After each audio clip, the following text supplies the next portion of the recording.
The extent of the injuries to Governor Connolly is a closely shrouded secret at the moment. President Kennedy is dead, Gordon. This is official word. The President is dead. The President, ladies and gentlemen, is dead at Parkland Hospital in Dallas.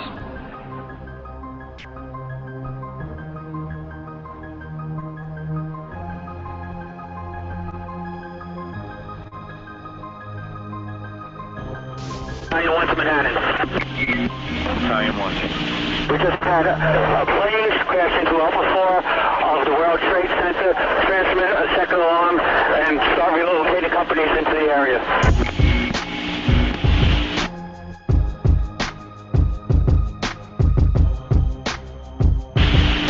Engine 1 out of Manhattan.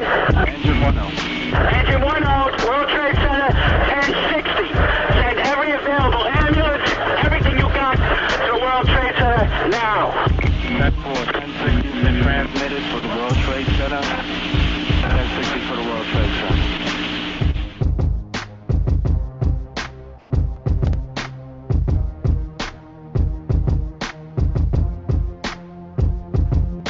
It is obvious today that America has defaulted on this promissory note.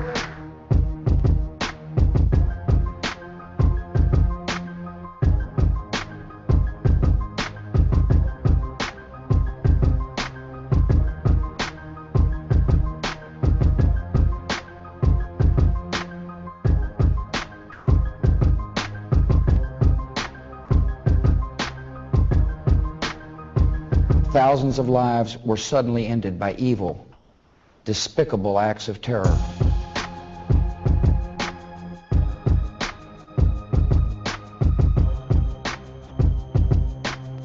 When will you be satisfied? America was targeted for attack because we're the brightest beacon for freedom and opportunity in the world.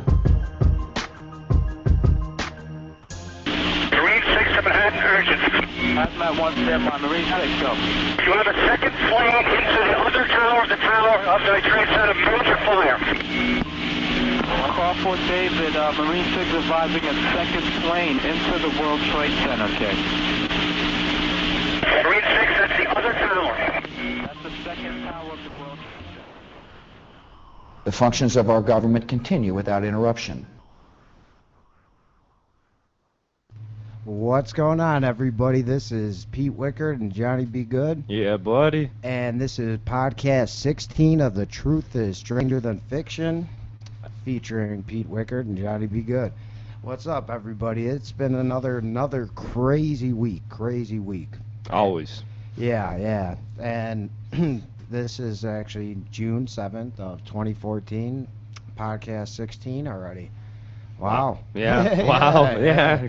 You know, and we, you know, again, thank you to everyone who supports us and everyone who's, you know, passing the word on of the truth movement. Oh, yeah. You know, we appreciate it. And we, you know, tip our hats to you. We thank you very much. And we're going to move on. I mean, I'm sure everybody this week has heard of the Bowe Bergdahl story. Now, if that doesn't prove the truth is stranger than fiction, I don't know what does. Yeah. Oh, yeah. I agree with you. We have President Obama that, you know, we supported closing Guantanamo Bay. Okay, first off, we'd like to say that. And that's what they're now using as excuses. First was his health. Well, that doesn't seem to be an issue anymore. Now it's that he's going to, you know, fulfill his promise to close Guantanamo Bay. So what does he do? He releases the 5 worst people, or the 5 best if you're, you know, for the Taliban. Exactly. And how could you justify this? For a AWOL soldier, a guy who left this post, and on top of it, people lost their lives, you know, looking for this guy, and all of a sudden afterwards their bombs were more effective, their IEDs were more effective. Instead of going off in front of the tanks, one of the infantry soldiers said they would be hitting direct hits on him, so he actually helped the enemy. Which is ridiculous. Come on. And the people who died looking for this guy, they didn't have their parents at the Rose Garden in the White House. Exactly. But this traitor, his father gets to come and speak the dialect of the Taliban and. Yeah, I don't understand that. It's come on. Are we living in fantasy land, people? That's what I was just thinking, Pete. I swear, that's exactly what I was thinking. Are we in fantasy land? I mean, my God. Are we in La La Land? Is this real even? Do you guys really? I mean, I have my own theory on this. I'm not gonna let it go just yet, but I have my own theory on this, and it's gonna blow your mind. Okay, put it that way. Yeah, because it's the only can't way, wait. I can't wait. It's the only way that this deal makes any sense whatsoever. It's gonna blow your mind away, people. I'm gonna put that out there. All you viewers and listeners, it's gonna blow your mind away. His theory, trust me. And I mean, we also have the situation, like we said, with his dad. Then we're gonna cover basically the long-term effects, like what the trade actually meant and what it's gonna do in the future, the impact it's gonna have on everyday Americans in the future. We're also gonna talk about 2 documents that I suggest everyone that should check out on WikiLeaks. That regarding the intelligence budget and fusion centers, and the other one involving us on Twitter being watched in real time. I'm not surprised. Back from 09 already. Yeah, 09, yeah. Oh, yeah.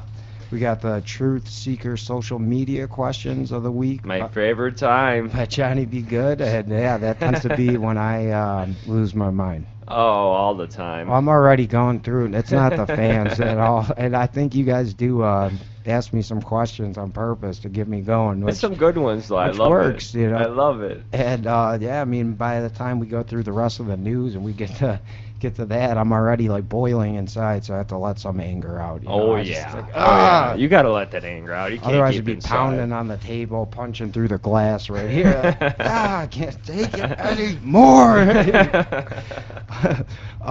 Another event that happened, we have the Santa Barbara mass shooter, that I'd like to call the rich, spoiled, rotten brat who wanted to kill blondes. Good words. I like that. That was perfect. That was perfect. The rich, spoiled, rotten brat shooter who went around and actually stabbed half the people. It's ridiculous. This is just son of the Hunger Games director. When I was reading up about this, I just was shocked. I'm not shocked, and just it's ridiculous, people. I mean, come on. And they're blaming the guns. We'll get into that. I mean, really, come on. Did he use a gun? Yeah, he used a gun, but I think it was 50-50 with he stabbed. I know people. he stabbed. Yeah. I know he stabbed. I think it was a little bit more stabbing. I think so as well. I think they just wanted to jump on this again, like everything. Well, else. They want to get on the guns, It's let's ban the guns. Exactly. Let's not pass these laws. Let's get these laws out of here. Yeah, let's just make everyone wear bracelets and enter their codes and. Yeah, and that's gonna be really quick. And that wouldn't have stopped this anyway. Eric Holder. Okay, so a little drop-in name on you. We got quotes of the week and a solution of the week, which is another big time thing I think we should do, and you're going to hear it on The Truth is Stranger in Fiction, and I hope it spreads nationwide, because this solution could help us in the future, in the current time right now, and forever, and the whole world. Not just America. It'll save everybody. And that's pretty much what's online, for the show. So I want to throw that out there at the beginning. And also, if you'd like to call in, don't forget the number is 1-773-657-3341. This is a live transmission, live broadcast, so... Yeah, please call in. We'd like to hear what you think about... Viewers, listeners, call in. We'd love to talk to you about anything. Any topic. Anything. Free for all. If you want to say hi to us, call in. Free for all. Just drop in and say hi. Anything and everything this week. Just no word stuff. Yeah, like that one day, no word stuff. Yeah, please. Just you can call in what you want, but have a real point to discuss. Be nice to us. We have caller ID. Just remember that. Oh yeah, I love that. You want a prank? We got caller ID. Dan the man, our tech guy. He said it perfect. We'll prank call you back worse. But let's get this show on the road, shall we? Yeah, let's do it. All right, folks. The first story, and I want to hear from you if you're out there listening. And again, 773-657-3341. This is the Bowe Bergdahl story, and this is the craziest news of the week. Besides the judge, and I suggest everybody look this up quick. Judge in Florida punches public defender. Yeah, Just this is a good YouTube. one. This is a good one. Judge just like is telling this guy to sit down, public defender, and shut up, you know. And I want to just explain this before we get into the first story because this is really funny actually.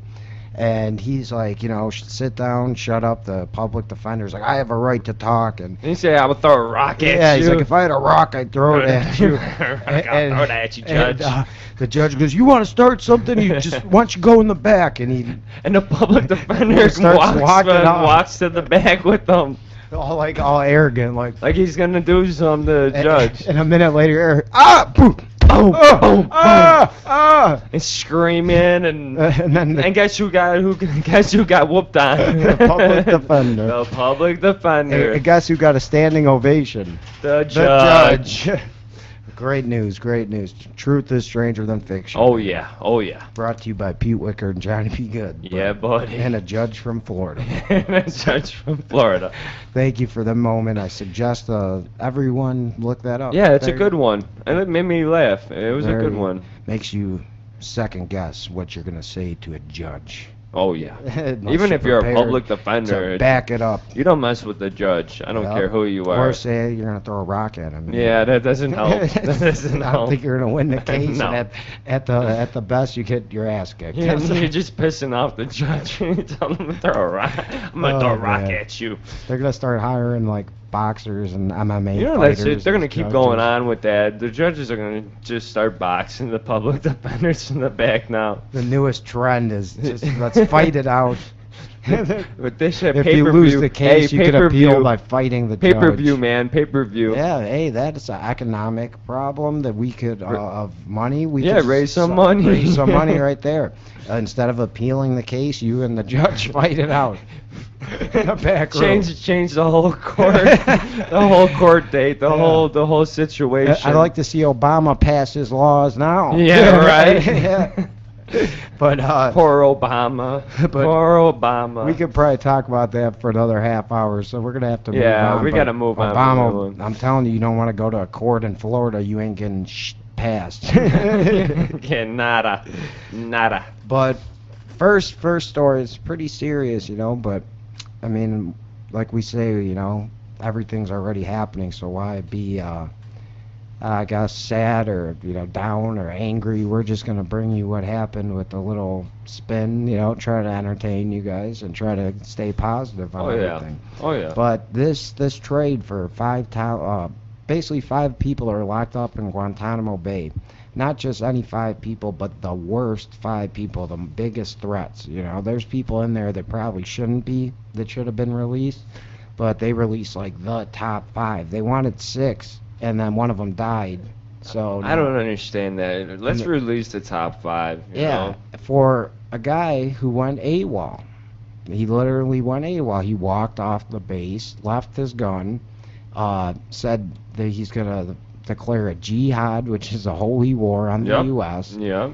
And actually went to find the Taliban. Let's go walk off the base and find them. You know, that's a great idea. Come on. And he's a sergeant. So he was a sergeant, and that's like wow. And who you're appointing your sergeants? You know what I'm saying? So we're gonna ask you, the listeners, what is he? What do you think he is? Is he a hero like Obama says, and Harry Reid, the only person in the world that supports it besides Susan Rice? There's only 2 people. Actually 3, but. All right, 3 together. I don't even think Susan Rice counts because she's so stupid. Yeah, no, she has to count. And Harry Reid and Obama. And you always say her again, like I say, I don't like to say this all the time. Harry Reid always in the evilness. He's got his nose up. He's got the horns. You know what I'm saying? I swear he's got the horns going on. I hope you Republicans are happy that we got 5 people out of Guantanamo Bay now. He's always backing up Obama no matter what. No matter what. I swear. No matter what. Yeah. He's always... No, it doesn't matter if it's right or wrong or if it makes sense or not. He's just gonna back him up. Yep. Because where is he gonna get his money? Ding. Ding, ding, ding, ding, ding. Yeah, no. Did I win? Yeah, because, I mean, somebody, I read a couple weeks ago, Harry Reid went into office with, like, a couple $100,000 and now has, like, close to $1 billion. That's a true story right there, people. Like, Viewers with his and family listeners. and, yeah. Pete's not lying. His connections to communist China and all that, and You Obama, he's getting paid. You're going, all right, Harry Reid, you're going from thousands, now you're in the billions. And it's for things like this. How did this happen? He sticks up for things that make no sense, like this prisoner trade-off. Yeah, this does not make no sense. I mean, whatsoever. he would not, if you had any political sense or any, like, military, like, strategy, any sense, like, first off, we don't deal with terrorists. Second off, he broke the law. Harry Reid said he didn't break the law. The law is clear. Obama actually made the law, Yeah, but Harry Reid's gonna say anything he, Yeah, so he's just anything he speaking can. the White House talking line for money, and that's, like, obvious. He's now. just reading what he has to read. That's already, put in front I think of we him. see where Goldman Sachs money they donated to Obama during the campaign, Of course. where it gets spent. Of course. It gets spent on people like Harry Reid lying through their teeth. And he doesn't care. All he sees is dollar signs. That's all he sees is dollar signs. Harry Reid actually had me put this in the wrong way. Is he getting to you? No, I'm getting pissed already, man. I don't like. I hate Harry Reid. Yeah. To no other. So I mean, basically, we have Hillary Clinton even today came out and actually somewhat defended Obama too. Yeah, well, that has to go. We're going to talk about that. Because 2016, she wants to stay in on the meeting, and she wants to stay on the right side of her fellow Democrats. It makes sense. It makes sense why she's Obama and Harry Reid, the two other people in the Democratic Party. Oh yeah. Even like Dianne Feinstein, who is like crazy, is even saying like this is ridiculous. So when you when you got her saying that, I mean, come on. Not good news for Obama. Obama is screwed anyways. If you think about it, people. If anyone has a brain and has been keeping up with the media. Yeah. I think he's doing it. They're doing it to him on purpose to get him out of office, like we're gonna talk about, or he is that stupid. I've heard mainstream. I don't think so. I think it's like I think he knows one? exactly what he's doing. He just doesn't care what we think. I agree with you fully, Pete. I fully agree with you on that. It's time for you to realize that. We're talking to everybody. We have no actual affiliation with the Republicans or Democrats. Nope. We're independent. So we're not getting no Koch brothers money here to say nothing. We're just straight up telling you how it is. And I'm telling you, there's a rhyme and reason behind this trade-off, and I'm going to tell you later, man. But, yeah, so, was he a traitor, a hero, or a confused enlisted man who just happened to wander off trying to actually do good? I'd like to hear from you. Yeah, I'd like to hear 773-657-3341. And the interesting thing about this is when we had Staff Sergeant Joe Biggs on, I believe it was the first time or the second time he came on the show, he told us that Michael Hastings was looking into this Bowe Bergdahl guy. Yeah. When he was killed. So I think it was the first time. Yeah. So could this be the reason? I'm just gonna say it right now. The reason I believe that. Literally they killed him probably for looking into this is because of the people who got killed looking for him. Yeah. The people that they're planning on letting go. But also because Obama, who remember in Syria is arming Al-Qaeda, giving them guns, just basically gave the Taliban their the 6 commanders back. Yeah. And the reason being is behind the scenes, he isn't working for us, people. He's working for the terrorists. And there you go, people. What do you think about that? He's working directly for the terrorist interests, not the American people. I'm saying it right now. Pete Wichert, the President Barack Hussein Obama, is working for the terrorists and not we, the American people. And that is a fact. Prove me wrong. I'd like to hear from anybody and just prove me wrong. And I agree with them. I fully agree with them. Because why would you, Release? Why? Why would you release those people? It doesn't make any sense to me. They even you know what I'm said saying? already, we're gonna fight you guys still. Well, yeah, that's what I'm saying. Why would he allow that? I mean, and then 5 for one guy that can't even go back to the military. Exactly. A traitor. Exactly. Even if he wasn't a traitor, he left his own post. Had other people killed. They covered that up, like the people looking for him. Brought his dad on, speaking the Taliban's language to the White House, and he looked like either he was in the Taliban or a member of the Duck Dynasty. And how TV you gonna show. allow that? I mean, come on. Speaking in the tongue and the dialect of the Taliban. Exactly, in the White House. And you had 2 different sects. Like, there's one group that actually basically got the connection. Yeah. So behind the scenes they got something. See, they didn't have the prisoner. They didn't have Bergdahl. So they made a connection with one group who then connected with the other group and got him. So they had to get something. Most analysts I talked to or that I've looked up said that they probably received cash. They do this a lot. Of course. So we not only did we pay one group of the Taliban to get a guy who literally declared a jihad on America, so we basically gave up 5 terrorists to bring another one back home. Exactly. You're fully correct on that. I agree with you fully on that, and that's ridiculous. A lot of people think military-wise, this is the worst day when that trade went down. The worst day in the history of the United States military. Oh yeah. And I agree. Yeah, me too. I mean, I really do This agree. is the top 5. I mean, are you kidding me? Yeah, I mean, and to cover it up. And how is this allowed? Yeah, I mean, well, I know they tried to act like it was they were doing like such a great thing. I know and how he still stands by it. How do you? I don't know. In his mind, he's like, oh, we can't leave a person behind. Well, most people that get left behind, they do so because they get trapped fighting. Yeah, exactly. They don't walk off. And then you have these people that died, and you make their parents sign confidentiality agreements so they don't talk to the media, to anybody. I mean, what kind of sick game is this guy playing? I mean, he is like the devil. And like we said, we don't support people in Guantanamo Bay being there and the treatment, the torture, and all that.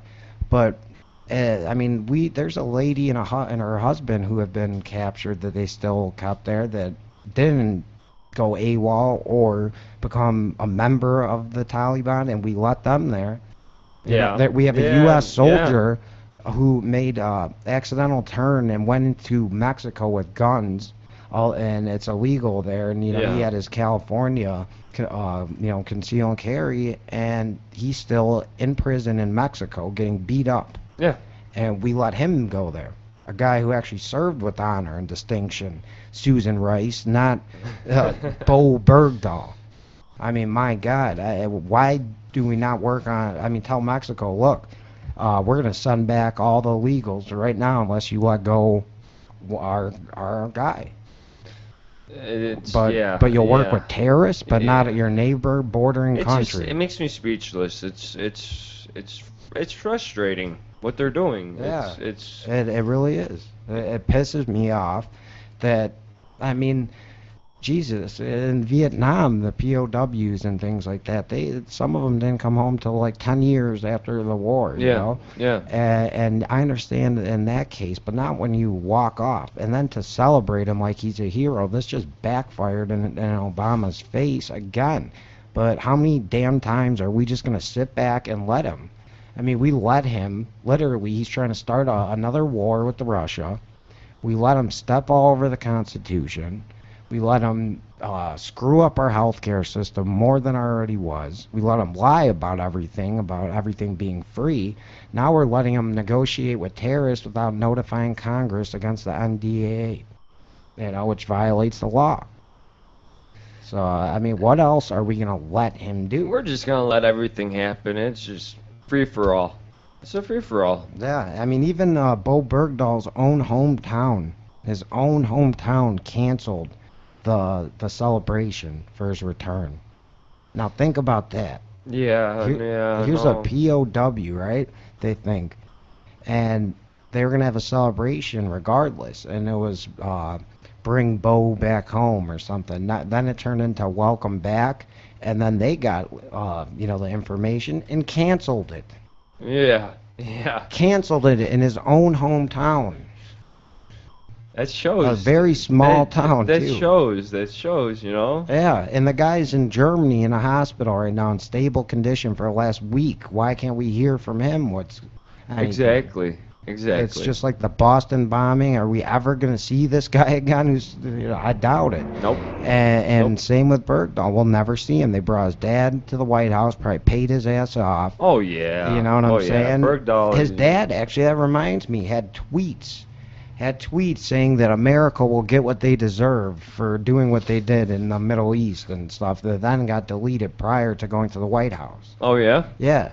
So he's literally saying, like, we're going to get you, that if the terrorists get us, it's our fault and we deserve it. It's our fault and we deserve it. Okay. Yeah. Sure. So we're going to invite this guy to the White House? That's what I'm saying. I don't understand that. And how are we allowing that? How are we allowing this person to come to the White House? Yeah, and how did he learn how to speak the Afghan language like that? Exactly. I'd like to know that. Me too. Because people like Staff Sergeant Joe Biggs have been on record saying that that's a very, very hard language to learn.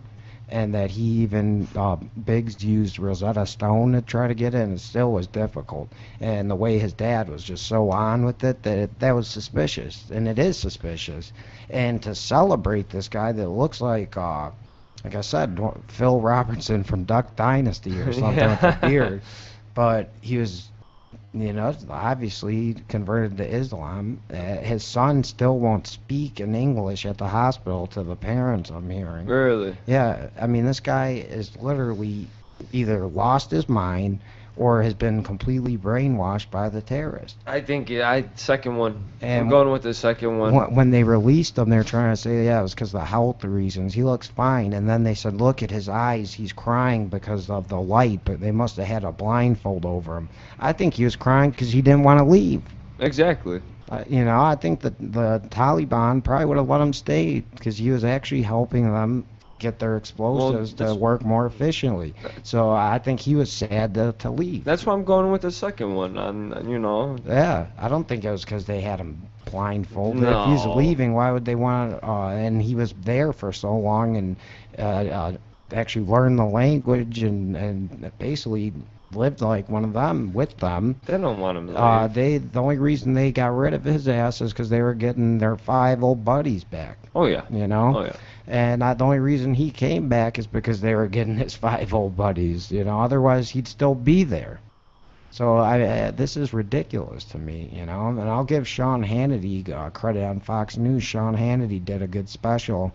And had, with the widows there and the parents of people who got killed looking for Bowe Bergdahl. Good job, Fox News. I'll give you guys credit. We'll give you credit this time. And I think it was Megyn Kelly at her show where she had the infantry guys there that were in his unit. Okay. Who they all came out and said that he was a deserter, he was a traitor. When there were 6 people killed looking for him. Yeah. I mean, this is ridiculous. And Obama wants to throw the damn guy a parade and give him the Medal of Honor or something. I mean, this is crazy. And he is directly working with the terrorists. And again, Obama. You suck.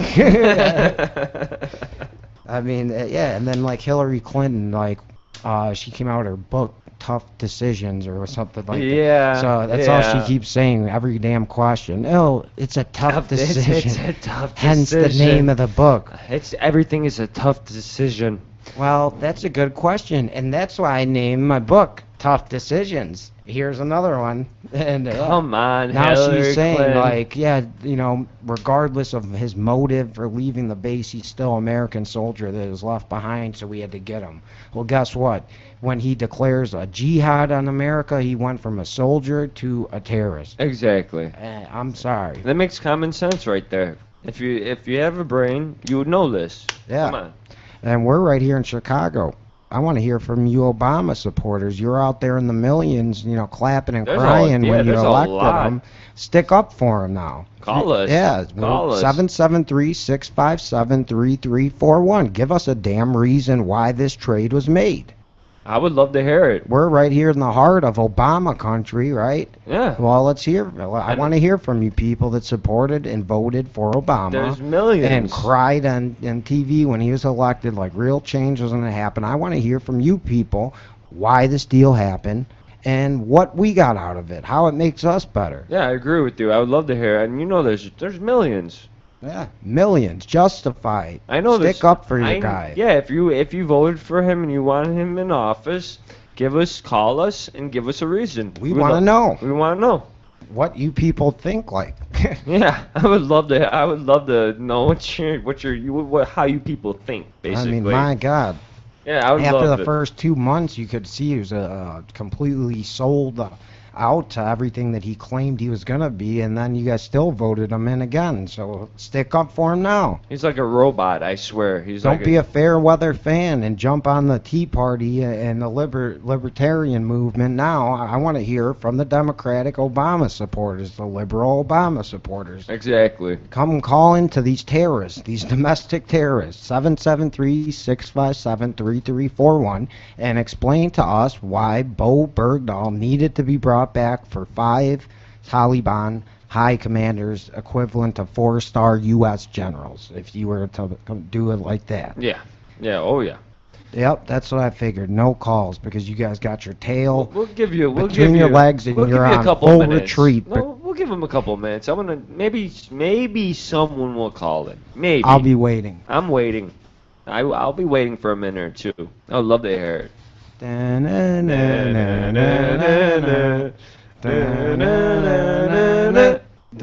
you guys might get hit for copyright. Oh, yeah. Good one, Danny. Yeah, Obama, you might try to shut us up with that, huh? Well, this is Jeopardy, and for this double Jeopardy question is why did we release Bowe Bergdahl for 5 terrorists? I love that. Yeah, I'm still waiting. 773-657-3341. I know we're national, and there's people listening right now locally. There's people listening on Spreaker. There's people listening on slaminternetradio.com. There's people watching on YouTube. We'd like to hear from you, please. Yeah, we have watchers. Or actually, if you dislike this whole exchange, we'd like to hear from you too. That'd be great. 773-657-3341. Please call in, please. We're waiting. If you like it or not, either if you're for it or if you're not for it, I'd love to hear either side. Honestly. Yeah, I mean Harry Reid might be the only person that supports this. So if Harry Reid's listening, call. Yeah, that'd be great. Harry Reid, please call in. I'd love to talk to you. I think we would talk for a while. Yep. And I mean, so he basically, we were talking about how even his hometown won't support him, kind of like Obama. Yep. And we look at the families having to sign confidentiality reports. We look at the death of Michael Hastings, the murder of Michael Hastings, investigating this, and there's something that's rotten. And the fact of the matter is our president is working for the terrorist people, the real terrorists, not the ones they said blew up the towers, because that was our government. We're talking about the real terrorists that we started, the freedom fighters of Afghanistan to fight the Soviet Union. We basically have continued to sponsor and pay for them, just behind doors. Of course. And they were supposed to notify Congress and give them 30 days. You know what he said? That he was afraid it would leak and they would kill him. Now, he's afraid Congress would leak this. Wow. But yet they informed Congress about the bin Laden raid months before. Yeah. So this is all reeks of BS. The guy is in good health. I mean, as far as a video camera, I have the same degree in medical as our president. None. Nothing. Yeah. So who is he to make that judgment anyway, to say this guy needs to be brought back? Who is he to act alone in doing this? Who is he to go break his own law? I mean, this is ridiculous. Ridiculous. Honest to God, people. Wake up.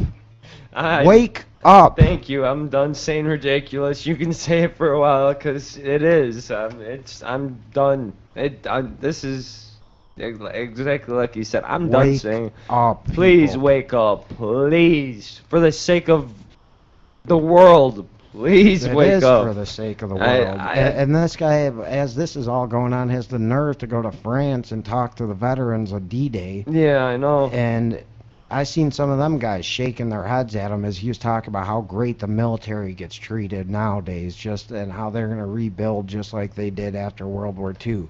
My ass, you guys don't treat the military good. Look at, you have the VA scandal and all. I mean, there's death panels for the military. Are you crazy? Exactly. And then he said his grandfather fought with General Patton. And I started thinking, remember the whole movie and everything with the Tuskegee Airmen? They were important because they were a segregated unit. They were all segregated units. General Patton wouldn't have had African Americans in the unit at the time. True. That's very true. Yeah. So something just like that subtle, I find probably is bullshit. Yeah, I agree. And he's lying to our guys that defeat, I mean, basically it was the 70-year anniversary, so thank you guys for your service. But they beat insurmountable odds and achieved their objectives, and they got to sit there thinking about all the horrible things that happened and the friends they lost, and then hear the president lying through his teeth. He's always lies. It's been going on for so long that I'm not even shocked anymore. And I'm sorry to some of the fans too. I just thought about this. They were saying that Sean Stone, Johnny B. Good, and myself should be diplomats to Iran. They actually are gonna talk about the nuclear program coming up. Oh wow. Yeah, so they actually listen to us, so that's a good sign in the right direction. Yeah. But once again, how could we look past Bowe Bergdahl? Yeah, exactly. How? I mean, if this isn't something that should get him impeached on top of everything else he did, I don't know what is. And thank God for Ted Cruz once again is demanding that no more prisoners be released, unless Congress gets to hear about it. Exactly. Plus, it's out in, at least to our public officials, our elected officials. That's how it should be. First of all, that's how it should be. Yep, I agree. And we're going backwards. That is the law. We're going backwards. Yep. We're not doing it the right way. We're going backwards. We're doing the opposite. I agree. We're going backwards at a rapid pace. Yeah, like we're on the treadmill and someone hit it on high, but you're faced in the wrong direction. You're about to just get plunged face first. Just boom. And that's where we're at, and our hand is turning the trigger to high. And that shouldn't be. That should not be. That's not how it should work. I mean, honest to God, if again, this will kind of hint at our solution later, is we have to hold him accountable for his actions. Yeah, because if we don't, the next guy we elect is going to be worse because he's seen Obama get away with everything.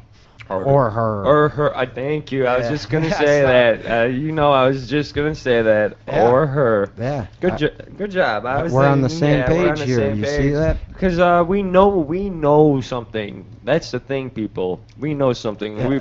It's like the analogy that we're in a football game, like Alex Jones says a lot.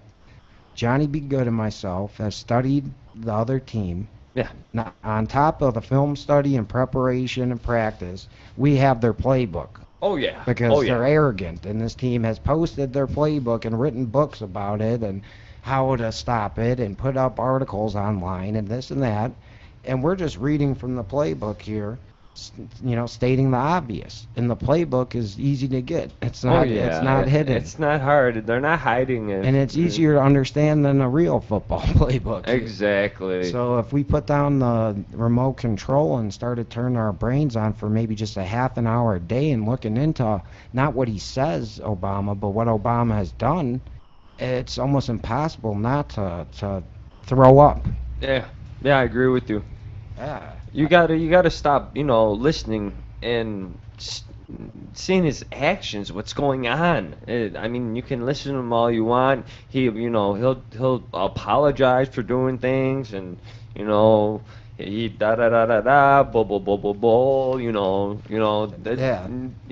in this case, he's not even doing that. No, exactly, and that's what I'm just shocked about. He's not even apologizing. He's not saying he's wrong. He's not doing anything in that sort. He's just, it's okay. Yeah. It's okay. I broke the law. I broke the law and I won. yeah, and take it or shut up. Like it's my way or the highway. Yeah, exactly. I can do whatever I want. Yeah, and I mean, the fact of the matter is, it's a good gesture that Ted Cruz is trying to stop any more people from being released from Guantanamo Bay. Yeah. But the fact of the matter is, these were the 5 guys they wanted anyway. I mean, they're top guys. Yeah. They're top guys. And one of them or more, they're in Qatar right now. Actually, already said, "Yeah, I'm gonna join the fight." Yeah. Oh and, yeah. And Obama himself said, people might actually join. There's a good chance, a good high probability that they will join the fight very shortly or soon. Of course. Yeah, so of course. Then he goes, that's just the consequences of dealing with the enemy. Well, we don't negotiate with terrorists, like in the Dark Knight Rises. Why would we negotiate we with got them? Because just like the Dent Act is kind of reflective to the Patriot Act, and it's literally, that is what our Steve Pachemek is getting. Basically, they're trying to arrest him for killing the prime minister of Italy back when in the 70s during the whole Red Scare and the communist crisis thing. Oh yeah. There's a Red Party leader basically in Italy who got assassinated, got killed, and they're trying to basically, I guess, either shut him up or find something on the guy, and they're saying that he is gonna have to go to court for not negotiating with terrorists. Oh wow. Now, again, that was the code of conduct. Okay. That's what they are taught. You don't negotiate with terrorists. Exactly. So now, what are they trying to flip that role? How do you negotiate with terrorists? I mean, honestly. Yeah.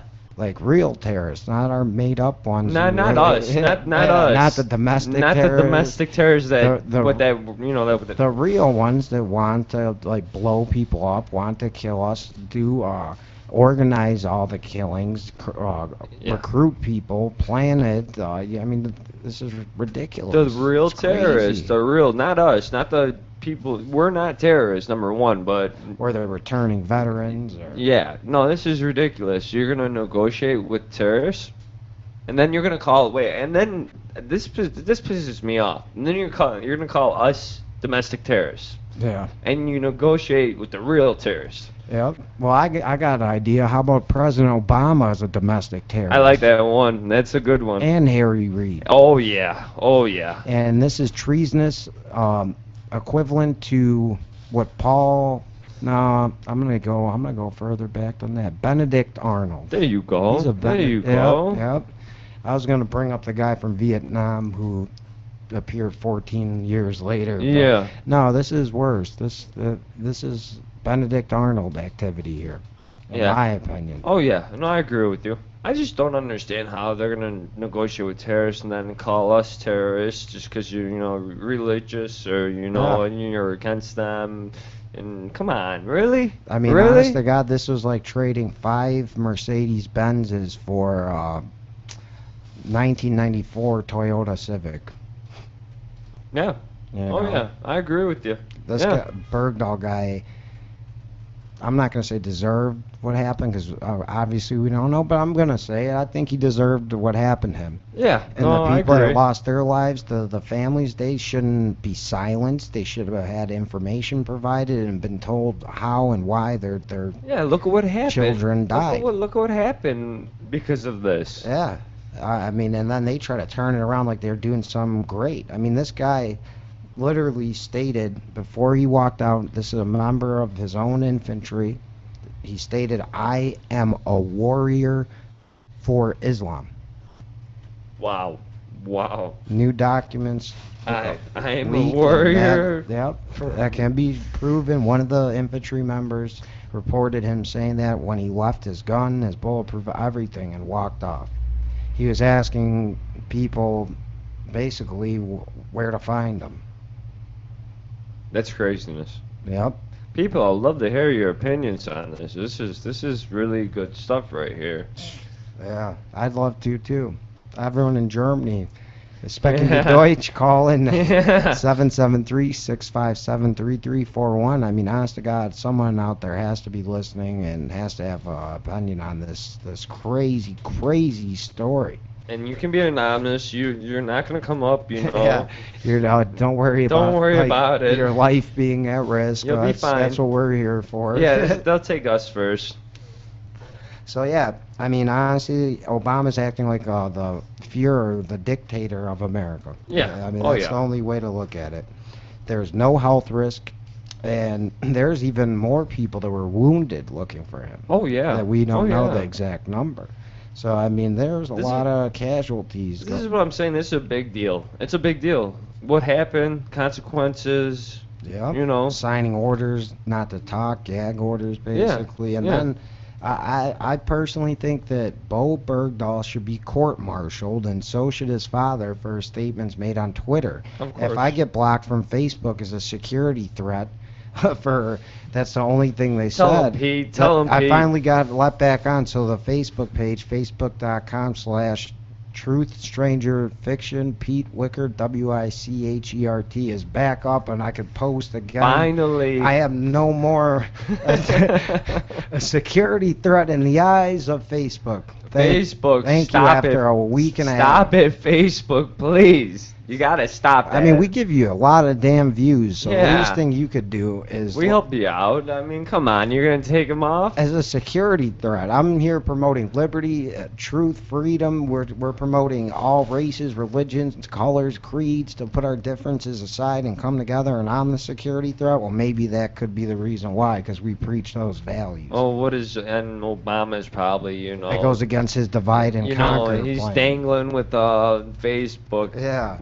Like we're going to cover later, your tweets are read in real time by by everybody. Yeah, I can't You wait for know? that one. You Yeah, know? I can't wait for that one. But yeah, so my theory is that President Obama knew damn well what he was doing, did this to please them, and is trying to appease them, and trying to stop the war by working with them, or basically move them on to a new target. And at any time, it just takes one guy to make another, plan, and they could blow somebody up, they could pull another Benghazi. They could try to, attack a base. There's going to be one of these guys will do something that's going to come back and bite them in the ass, bite us all in the ass. Could be one of your family members on the plane that they try to take control of and just blow it up like they would do. Yeah, what happens if it was you? What happened if your son or daughter died looking You would for care. Bowe Bergdahl? You would care. You would care.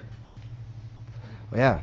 Why does it... Just because it doesn't happen, to you. Well, I'm not trying to be mean, but just because it doesn't happen to you, probably don't even care, Yeah, that's the screwed up part right there. It's sad. And we're live here in Chicago, broadcasting across the city, and we can't get one call sticking up for or even going against the Bergdahl trade. Yeah.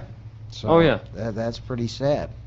And we're not trying to preach, not trying to be disrespectful. No, not at We all. understand it's a nice night out. It's a Saturday night, but man, there's some real stuff going on in this world.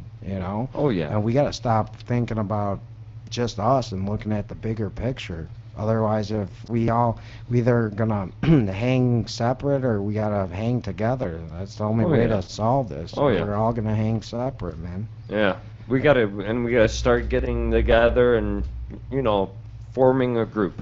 Yeah. We need to.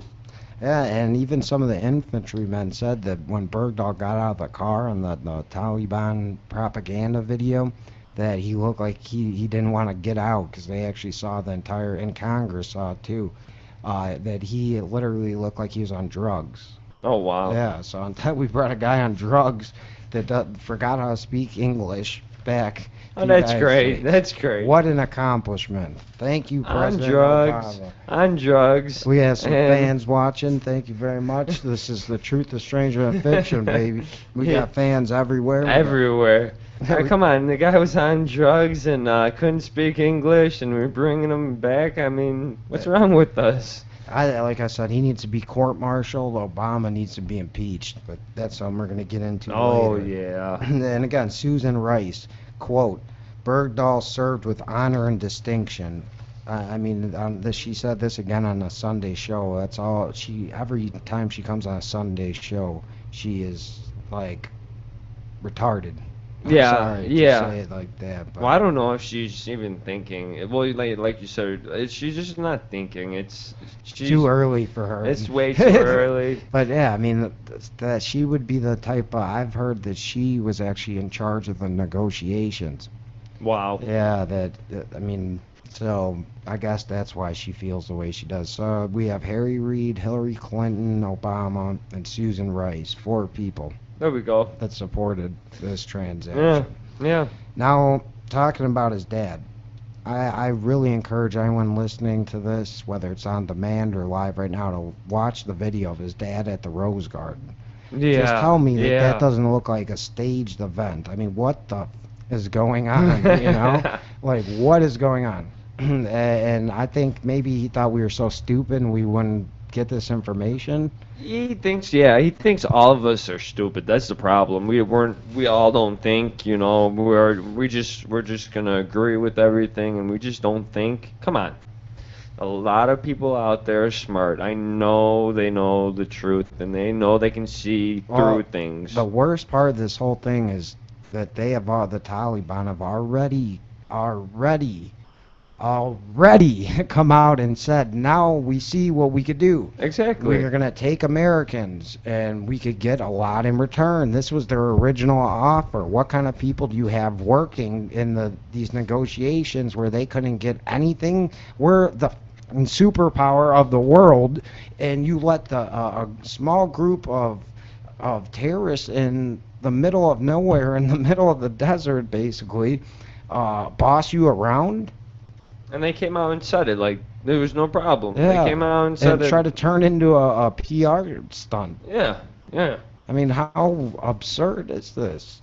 I mean, it's crazy. I don't understand it, people. I really don't. It's. Yeah, and how his dad tweeted, Americans will pay for what they have done. And then he gets welcomed to the White House. That's what I was saying earlier. How are you gonna let him in the White House? And you guys don't know that, but you know what I'm posting, and I'm a security threat on Facebook for posting freedom. Messing with me too. Yeah, and, I mean, come phones on. going out constantly trying to attack us. So you're gonna mess with us, but let him in the White House. Okay, sure, that makes sense. Harassing us when we go to O'Hare Airport. I mean, and you're gonna let this guy, you know what I'm saying, come home. Then on top of it, you don't even court-martial him. Then you bring his dad in, let him speak the Taliban language. You might as well just replace the American flag with the Bin Laden Brigade flag or something. I agree with you. I agree with you. I mean, this is ridiculous. They gave him a big old hug. Come on into the White House. Yeah, I mean, my God. And a lot of people are like, oh, I feel sorry for the dad. He lost his kid for that long. That's why he learned the language.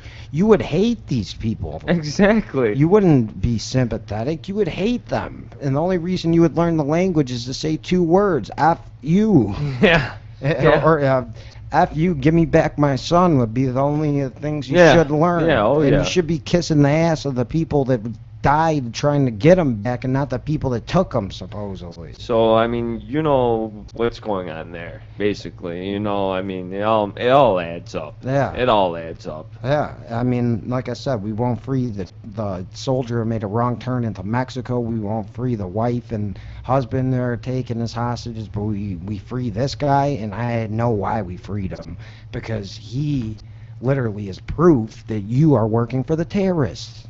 Not us, and that's why you wanted to hush this, and instead of hushing it, you decided to play the card of let's just make it into a PR stunt, and that way people don't look it up. They'll hopefully accept our side of the story. You think we're retarded? You think we're stupid that we're not going to be upset that 5 dangerous people that want to do nothing else but kill us and kill our ambassadors overseas and kill our troops overseas, to let them go is going to please us? Then to have his dad come on TV and speaking their language. Well, you have some people that don't think and they have no idea what's going on. And it's okay. You know, they have It's about 65. Well, as Kay Reid now says, 85% of the planet in darkness. Yep. So we got 15%, I guess, that care. I mean, that actually think That's about accurate. You know, that understand. Yeah. Well, I figured, you know, a guest, and we're going to call him a military analyst for the Truth is Stranger Than Fiction, Staff Sergeant Joe Biggs. He did a really, really good video about this whole topic. And I believe it's titled Obama Distraction, Bowe Bergdahl. So we're going to let Staff Sergeant Joe Biggs from Infowars.com break this down, because like he told us on the show, Michael Hastings was looking into this before he was killed. He was embedded with Staff Sergeant Biggs in Afghanistan, so he should be able to give us a, you know, pretty good, accurate description of what he feels is going on. So we're going to play this 4-minute clip quick, and we'll be right back. And again, before we let you go, we'd like to hear from you. Call us at 773-657-3341. And this is The Truth is Stranger Than Fiction. Wichert and Johnny, be good. Yeah, buddy. We'll be right back. We'll be right back.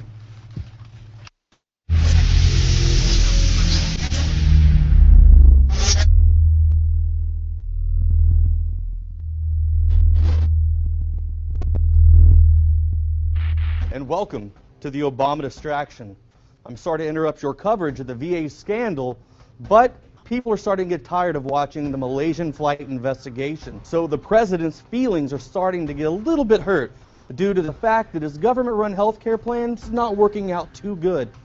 So without further ado, I bring to you the Obama Distraction, Bowe Bergdahl. Bergdahl claimed he was nabbed when he fell behind on patrol, but his fellow soldiers say he simply walked off post. The military devoted weeks to searching for him, and now some in his battalion are claiming that at least 6 soldiers were killed during those missions. All right, we're going to break down the video of the Bowe Bergdahl release from the Taliban to American soldiers. As you can see, Bowe sitting in the back of the Taliban vehicle. At this point, the Taliban guy's telling him to not come back to Afghanistan. And I don't think he really means just him overall. I think he means it's a message to America: stay out. We don't want you here. Here we are, helicopter coming in, Taliban guys, RPGs on the mountain. But just remember too, though, the government was saying when they found Bergdahl, he was in a very weakened state. Looks to me he's standing up on his own, and he is walking away just fine. Notice that pat on the back from this op right here, making sure he doesn't have a vest on or anything like that. All right, he's walking up to the helicopter with these guys. Notice none of these guys are armed. The Taliban had the white flag up. Bowe Bergdahl once again gets patted down, checked, make sure he's got no weapons or anything that's threatening, and they're going to put him in the helicopter and fly off. He was looking for someone who spoke English so he could talk to the Taliban. And when we heard that, it told us, okay, he's actively seeking out the Taliban. Over the next couple months, all the attacks definitely were far more directed. Following his disappearance, IEDs started going off directly under the trucks. They were getting perfect hits every time. Their ambushes were very calculated, very methodical, like they knew what we were going to do. What you just heard Bowe Bergdahl's former team leader say is in fact true. If you go to the wikileaks.org Afghan war files, you can actually read everything that happened that day, where they actually say that they found him actively seeking the Taliban. They heard chatter, and the Kuchi tribe picked him up asking for Taliban who spoke English. I mean, it's all right there. This is a big distraction from the VA, but it is a story worth covering. All right, so if you're tired of the mainstream media mass distraction, make sure you tune into InfoWars, and also go to prisonplanet.tv. And don't forget, your username and password can be shared with up to 10 people. Turn off that Time Warner cable box and tune in to real news. That's in order.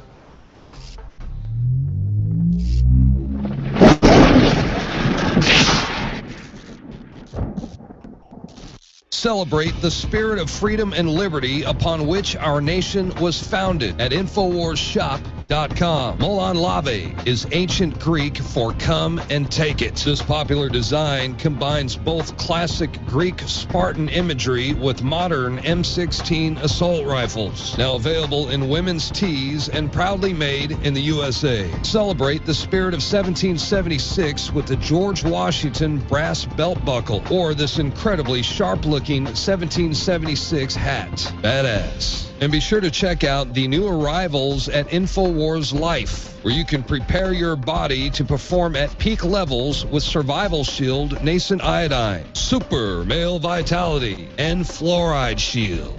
And wake up, America. Immune Support Blend is the healthy choice for the gourmet coffee lover. So get incredibly high-quality, freedom-based products and help fund the revolution at InfoWarsShop.com. All right, you're live back with Pete Wichert and Johnny B. Good, and this is the Truth is Stranger Than Fiction, podcast 16, man. But yeah, we were just approached outside by another fan. Oh yeah. Oh yeah. Went out to get some nice cool breeze. It didn't rain. Thank you, weatherman, for being inaccurate again. It was like 80% rain. Yeah, best job, you know. Basically, you could say 80% rain every day. That way it rains and people will be like, oh, he was right, and if it doesn't, who's going to bitch when it's sunny and it didn't rain, you know? Best job in the world. They could be wrong every day. I like that guy that walked by that, you know, yeah. He was very curious about, you know, what was going on. He looked like a businessman, too. Yeah, yeah. Hopefully we can make some networking, some connections. And always networking. We need the support from the fans out there. We need the support from companies looking to have advertisement because we want to expand the operation. We want to broadcast at least. I mean, it'd be nice to do a Monday through Friday show. Yeah, sponsor us. Sponsor us. We'll advertise for you. I mean, our fan base is like 20,000 basically.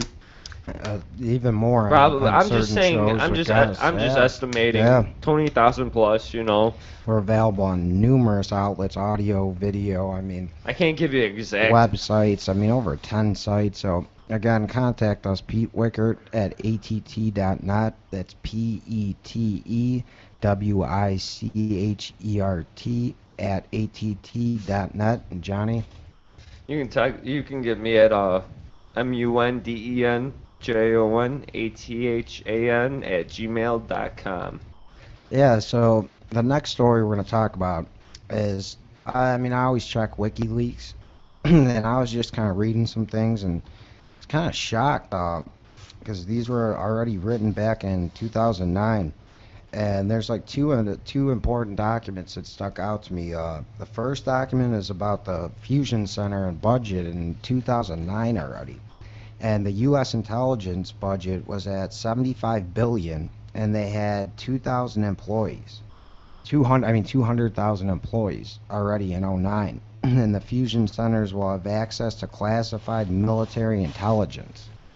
And these two articles were both breaking down documents by Tom, I think it's Berghardt, and one is the Fusion Center document reviews from September 25th of 2009, and he goes on by saying, speaking at San Francisco's Commonwealth Club September 15th, Director of National Intelligence Admiral Dennis C. Blair disclosed that the current annual budget for the 16 agencies of the U.S.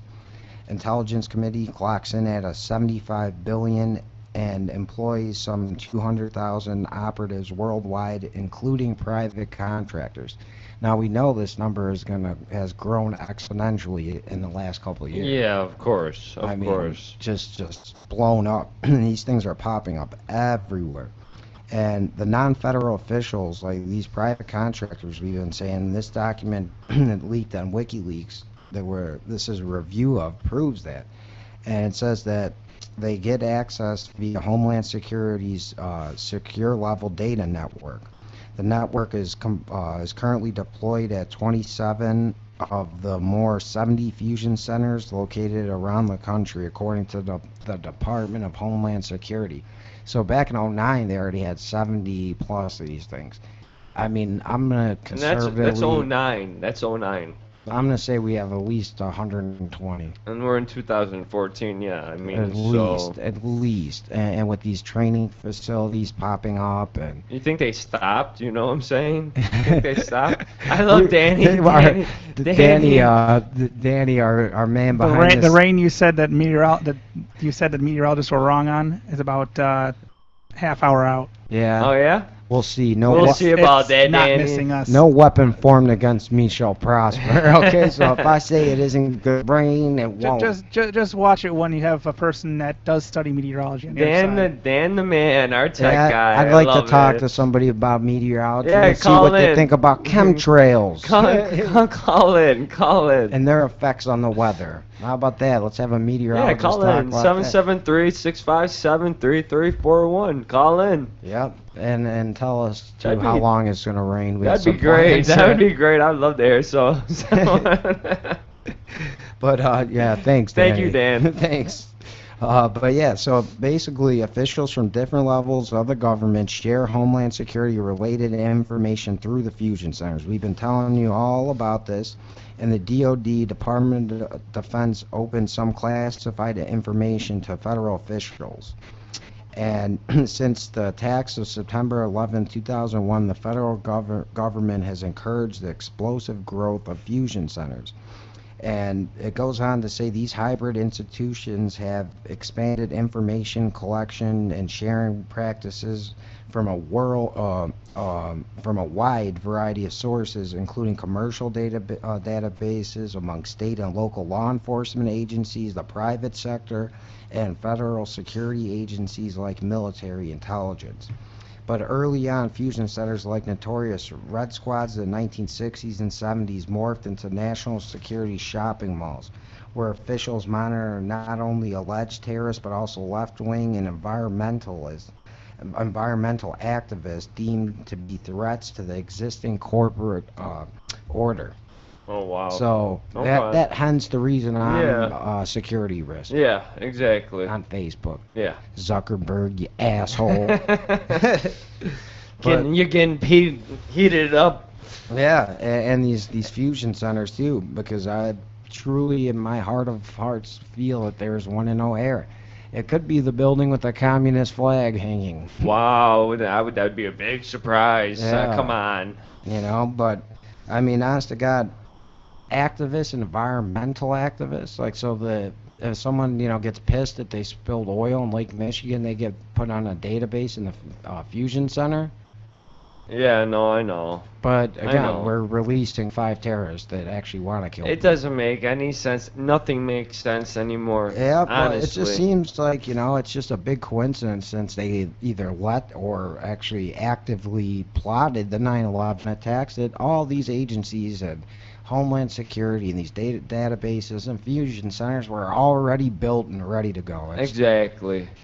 Big coincidence, right? Because before September 11th, how many people were worried about terrorism? Yeah. No, I know. So does that in itself not show that they had some kind of knowledge that something was coming? People, viewers, listeners, what do you think about that? I mean, honestly. Yeah. Just think about that obvious thing. By September of 2001, they already had these places up, and then they just started using the database. Exactly. So why the hell were they built for terrorists when we weren't even worrying about terrorists? When we didn't even have to worry about it when nothing was going on, Come on. Yeah. Again. It was planned. Very, very, very, very, Maybe if they put these resources into actually locating the real terrorists, they might have some, I'd say, a positive effect, but they're here to watch us. Oh, yeah. And people that actually get pissed about environmental issues. You know why? Because the real environmental protesters are people that don't protest for global warming. They protest for oil spills. They protest for GMOs. They protest for weather modification. They protest the real issues, not this made-up BS, carbon tax pushing, global warming crap. Yeah, exactly. So that's why they're on the list. Oh, yeah. And ultimately what this is doing is it's a long, dark step of the militarizing of the American society. Basically what Tom Berghardt is saying is that we're turning into like Nazi Germany. Yeah. Oh, yeah. In a sense. We're basically turning into a sense. martial law society. It lives under martial law. And that's scary. Every week there's some kind of new police agency with getting some kind of tank or guns or this or that they shouldn't have, or hollow point bullets and targets of pregnant women. I mean, what the hell? Look at what's going on in the future now. What's every day. This never happened before. You know, it keeps getting worse and worse and worse, and things are just adding up and adding up and adding up. It all makes sense, people. And it all makes sense. Here's the scary thing. So, say you one of your buddies, you know, and you don't know what his political stance is or whatnot, right? So say he just so happened to click a website that they deem as, you know, a threat per se. I don't know, Infowars.com. All of a sudden, they get put on various terrorist watch lists based on all the metadata and everything else that from the websites you use, from this and that, they put you in a category. So the people whose argument is, well, I'm not doing anything, I have nothing to hide. You're still being profiled. Of course. Of course. And you don't know what exactly they're looking for. They actually have things with Amazon where they could actually package and ship out what you're going to buy prior to you buying it. So if they have that level of, in the private sector, in the business sector, of certainty, what do you think they have and with these fusion centers? You're either one way or another, every person is categorized. Yeah. Oh, yeah. And what if they mess up and get your name wrong like they did in many little kids that had to get raped by the TSA 5-year-olds because of having the same name as like a 30-year-old terrorist? Exactly. What if you're put on this list out of spite by someone who doesn't like you? Exactly. Like you said, what happens if they mess up? It happens. It happens a lot. It happens a lot. A lot of little kids have been patted down, taken away from their mothers, and brought to the back because they shared a name with the guy who's on the no-fly list. Yeah. I mean, it's not like one person has and their own name. You can't see that the 5-year-old is not a threat. Come on now. And the mother, in one of the cases, went to touch the 5-year-old and just went like that, and they had to re-pat him down because they were afraid that she slipped him something. Oh, wow. That is what we're paying for, people. This is what the world is coming to, people. Our TSA, as they're telling kids to spy on their parents and parents to spy on their kids, they now, doctors in Michigan, want to basically talk to your daughter or son in private prior to you bringing them in. And this happened in Michigan with a 17-year-old girl where they wanted to talk to her about birth control pills and this and that, and do your parents own guns? Do they treat you this behind, with closed doors without the parent?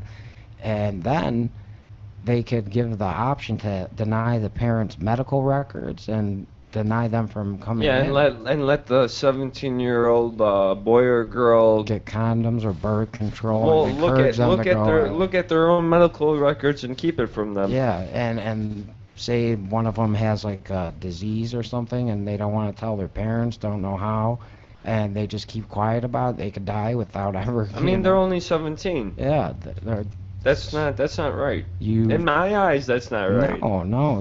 I mean, honest to God, they're not old enough. No, and it's their parents. I mean, why is the state always trying to be the parent? Why is the state? You have to. Who is that lady? I forgot her name now, from MSNBC.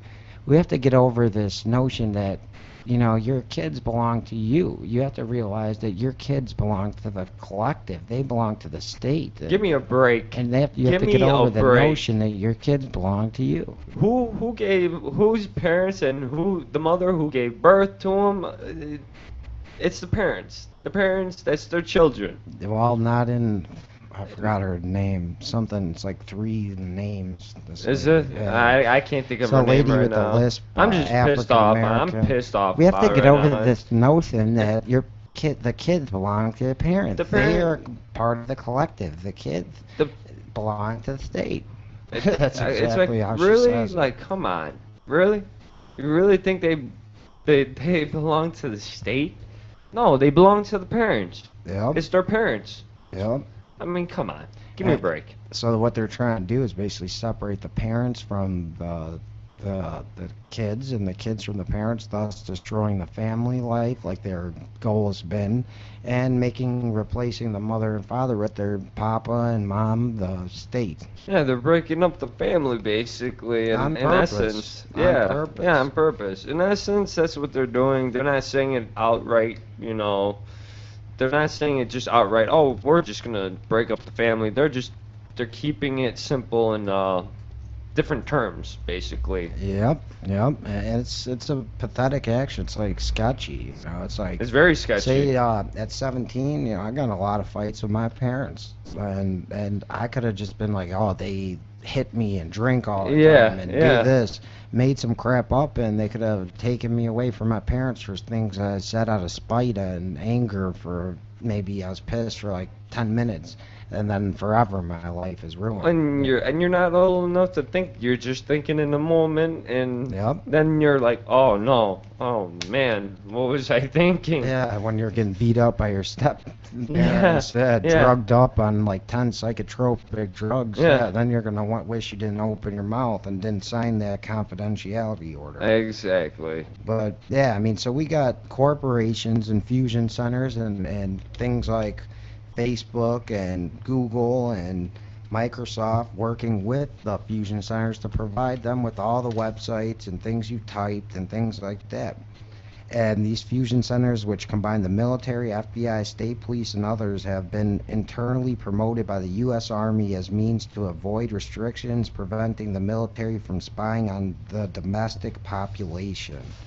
The Spy Who Billed Me Twice, WikiLeaks from July 29th of 2009. You could check that document out for yourself.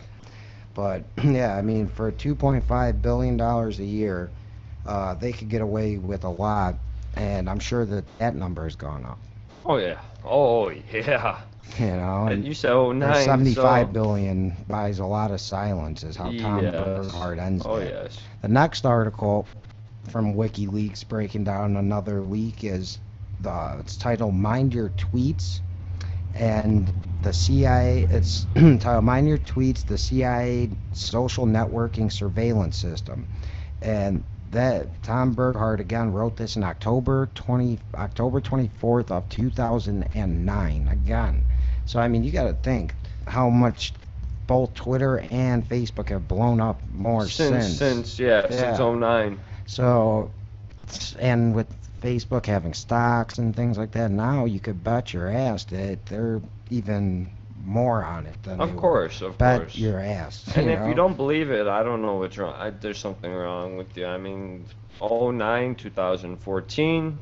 Of course, you know, so, it's going to build up. Basically, these social networking sites are like Facebook and Twitter and their competitors.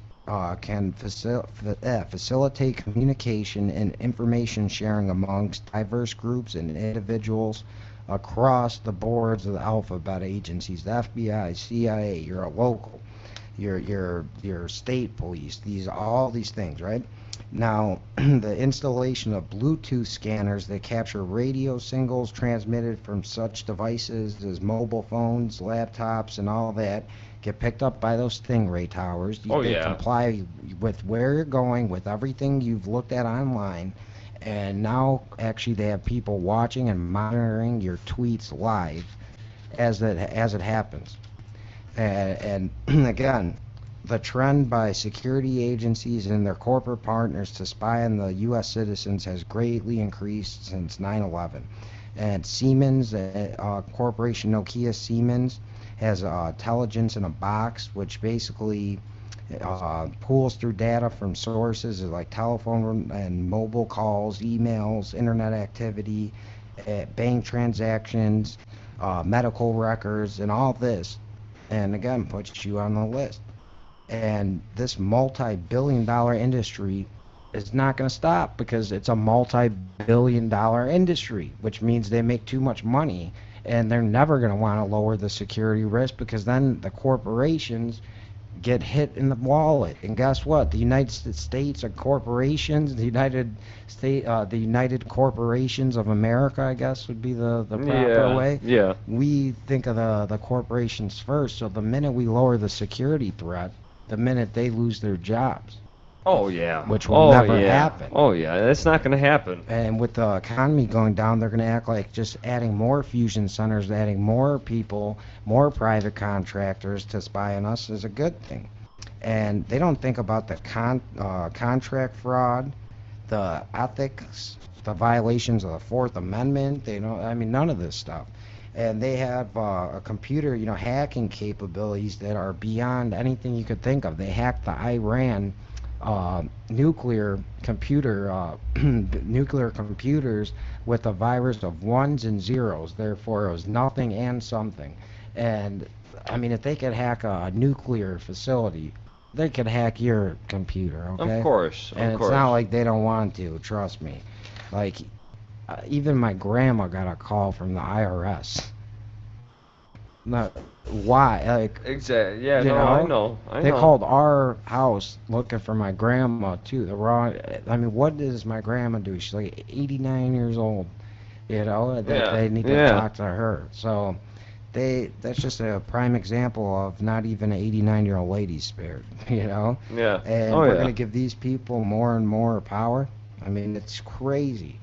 And like I said, the only thing is, I would say great if it was stopping crime, but the transition, Elliot Rodgers, the Santa Barbara mass stabber / shooter, posted tweets. He probably had many warning signs that were ignored, and it didn't stop crap. There were a lot of warning signs. They could have stopped them, and I mean, he was posting videos live. So if you're watching them, watching people live, how are you not going to stop that? Saying I'm going to kill you, I'm going to kill everyone. He didn't sugarcoat it. He said it straight out. And we're going to play the clip for you coming up. We're not joking around here. He didn't sugarcoat it one bit. So if they're listening live, they're doing a very crappy job at that. Or they just don't care about that. Yeah, I mean, look, they're listening for other reasons. Another thing too is that it's the main core of the database collects and stores without warrants or court orders. Again, violating the Fourth Amendment. When are these people gonna get what they deserve? Yeah, that's another thing. They're violating the Fourth Amendment. We should all sue them, class action lawsuit, sue the shit out of them. That's not going to happen. That's not going to happen. You know that it's not going to happen. Come on. Yeah. I wish it would. Political profiling of people that's not right either. No. No, not at all. It discourages people from voting, so therefore I guess it's a violation of our First Amendment as well. Yeah. Oh yeah. Because it goes against our freedom of expression. I mean, they're violating the Fourth, violating the First. They're violating, I mean, honest to God, they're violating our entire Bill of Rights. Yeah. They're wiping their asses I was just gonna say that, I swear. I was just gonna say they're wiping their ass with their Bill, Bill of Rights. Come on. It's the truth, because, I mean, we got this guy who had all these signs, right? And what do? They just let him go and post the video and then go and kill people. Yeah. And it takes the cops forever. But here's there's another shooting again just the other day. Yeah. Oh yeah. And it was in Seattle or something at a private Christian school. And they had a conceal and carry janitor, former cop dressed up like a janitor. Yes, like we always say. When this Santa Barbara shooting happened, well, guess what? The other shooting, the guy, I think murdered one person, was wounded others, was going to reload his shotgun. A student came with pepper spray, sprayed him and tackled him. Yeah, oh yeah. So look what pepper spray did. I mean, the guy's a hero. It saved lives. Yeah, I believe personally he's a hero. I agree with you. And to be honest with you, imagine if, like I said, there's a gun available there. Oh yeah. And I'm not saying the kids should be walking around with guns, but again, you have a higher security agent, a retired police officer, maybe someone who, got cut because job costs. That opens up jobs for law enforcement. Oh yeah. Former military, who are struggling to get jobs could do it. Something in that order. But more importantly, that's not about jobs. It's about saving lives. I mean, and here's another thing. Again, you're not going to hear in the mainstream media, Fox News, and none of that, ABC, NBC, MSNBC, all that, is that again he was on serotonin reuptake inhibitors. I'm not surprised. When you said that, I am not surprised at all. He was on Xanax. Oh, he's on Xanax. Basically, that shows he had anxiety issues already. He had to have been talking to a counselor, so if they add your medical records into this fusion database, there's another. Well, if it's Xanax, you're talking anxiety, depression, anger management too. That's not just, you have multiple things when you're on Xanax. Anxiety, depression, anger management. It covers a lot. It just doesn't cover one thing. Xanax will cover more than, multiple things. I mean, I know for a fact because I'm a certified EKG technician. Yeah, and he said for years and years, these girls, these blonde women and the popular kids look down upon me. And he's a weirdo. He's a weirdo. Yeah, I mean, there had to have been some kind of warning signs that they missed. Why are we spending all these billions of dollars to watch people's social media and to watch their cell phones when we don't act upon the information? You know what? It reminds me of like a Jeffrey Dahmer. It was like a movie. Or Ted Bundy. Ted Bundy type of serial killer. I forgot which one did what, but you know what I'm talking about. No, you're right. It was like that, or he was living in a fantasy movie. Well, that's what back then in the day. Those type of people. In history. With the bodies and everything, they had twisted minds. They weren't right in the head. Yeah. They had problems. Yeah. They had problems. This kid's another example. I mean, it's just happening now. So think about lists of back then. Like I said, Ted Bundy.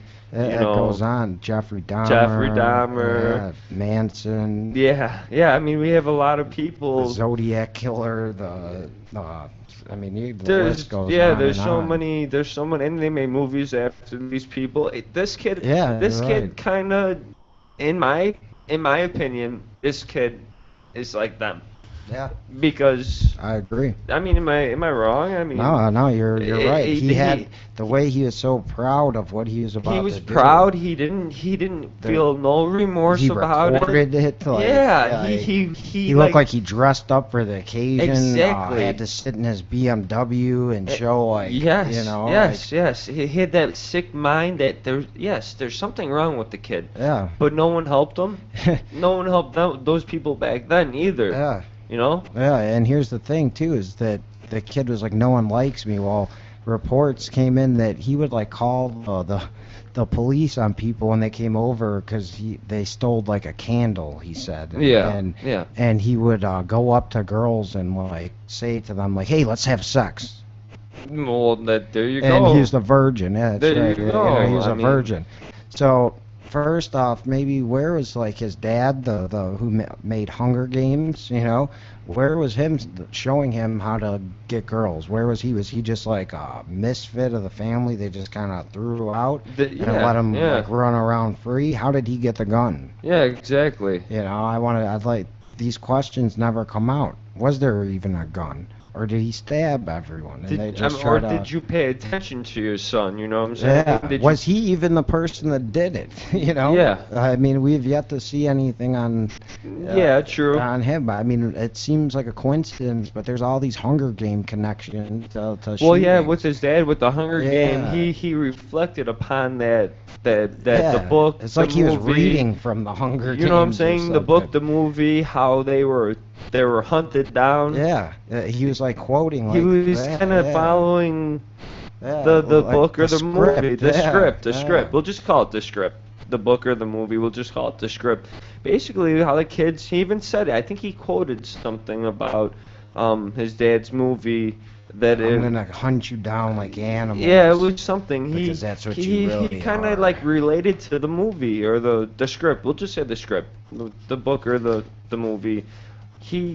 I can't think of the quote, but he basically related with the blondes, Yeah. He related to the movie. He kind of compared it, basically. I mean, he literally said all you popular kids and you blondes hanging out. I'm gonna tear you up, and then I'm gonna kill you and slaughter you guys all. And I'm going for the blondes first because you guys all rejected me for 8 years, and now I'm gonna seek my revenge and treat you like what you deserve to be treated. Animals. And that's why I say he's like a Jeffrey Dahmer, or, you know, a serial killer. I'm not saying just, you know, one name like a serial killer, because he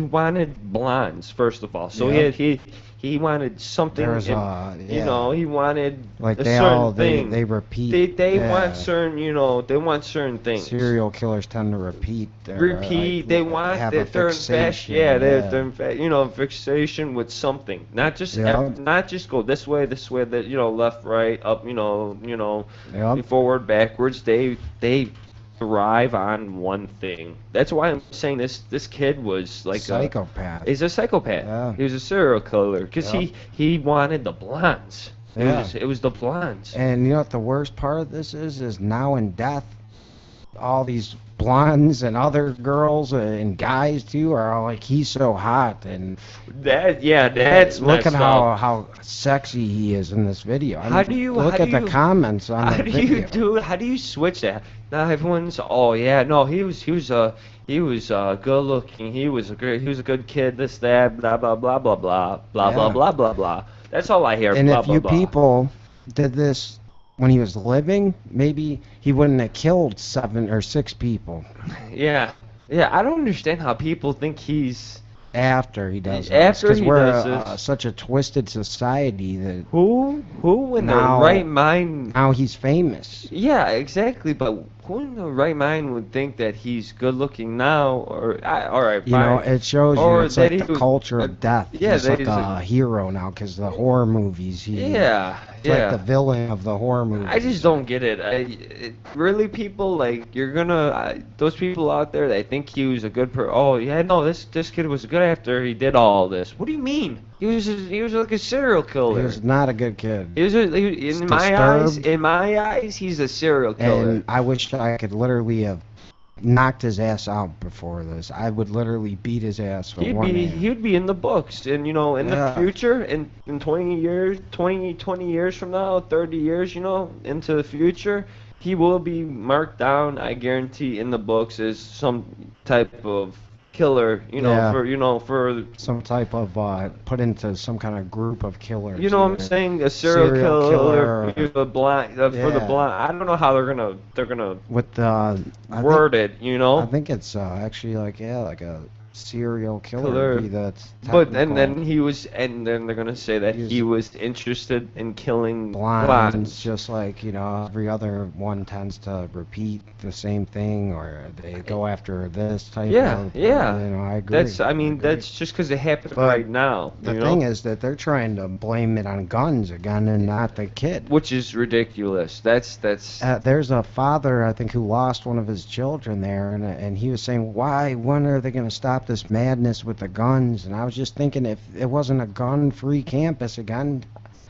how many people do you really killed? You know, they could have protected themselves again. I mean, and how many more of these shootings is going to happen at a gun-free zone? I mean, until you guys get the or they're not. Or how about a knife? Ban knives. Ban knives. Go through a background check before you get knives. Thank you. You're gonna talk about guns. He didn't use guns all the time. He stabbed. Yeah. Too. Have a bracelet, put in a passcode before you could cut your meat up now. Yeah. I mean, come on. Like, you're gonna ban knives. Yeah. Ban knives. Because look, when they took the guns in Britain, now they're talking about taking the knives or making people register because so many people are getting killed with knives. Yeah. So if someone wants to kill somebody, they're gonna. I just don't like how they attack the guns. If you're gonna, this kid stabbed, so why don't you say let's ban knives, because this kid was stabbing.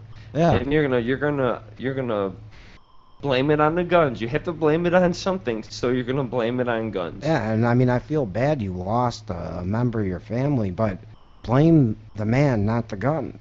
A good person with a gun would have stopped that. The only way, and the police don't stop crimes. Okay, they don't even prevent them. They come afterwards and do the paperwork. And, of course, yeah, of course. And most of the time, they don't even get the killer because he already killed himself. And the only reason they got that guy, I believe it was in Seattle, is because he was tackled and pepper sprayed by a teenager. Yeah. Okay. Yeah. Oh yeah. So if that guy with pepper spray, this hero, this kid could save lives, think about what a gun would have did with one armed person in the campus. Yeah, I agree with you. You know, he was running around for a while there, driving around before they got him. Like, that would not fly in Texas. Like, this guy tried Oh, to he'd be done. But unless he went to, again, like a university, though. But if he drove out of that gun-free zone, his ass would have been done. Oh, yeah. Oh, you yeah. know, and it's time for the parents to stop blaming the guns, too. I don't like that one. Just blame guns, you know. Let's just blame something else. Blame, why? You know, it's because they're sponsors of our competitors, the lamestream media. It's all they half their sponsors are these, you know, pills. So they're never gonna ever try to go against that, because then it hits them in the wallet. So they're gonna keep blaming the guns. Maybe it's these SRIs, these serotonin reuptake inhibitors, that are causing all these shootings, not the gun. Guns have been around for a hell of a long time, and why are crime rates now increasing, but actually decreasing everywhere where there's conceal and carry? Yeah, true. That's true. Yeah. You're fully right on that. The crime rates are going down where you can conceal weapons. It's a fact. Every place. It's a fact. Yeah, you could look up every Look place. it up. Look it up up. Aurora, Illinois. I mean, literally. We're not lying to you. This is a fact. This is not opinion right here. This is a fact. The crime rates are going down because of the. Go ahead, show them. Show them. Here's a graph, conceal and carry. It's titled "Conceal and Carry Violent Crimes." They'll show you by the percentage on how much it drops per incident per year. Look at that, people. Look at that. And when there's conceal and carry, we have from.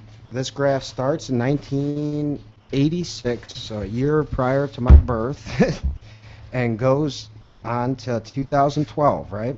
And when you have conceal and carry, we had a 49% reduction, a 52% reduction, 37-point reduction, 59-point reduction, and a 45.5-point reduction in population coverage, violent crime, murder, manslaughter, rape, robbery, and aggravated assault. These are source crime FBI statistics, okay?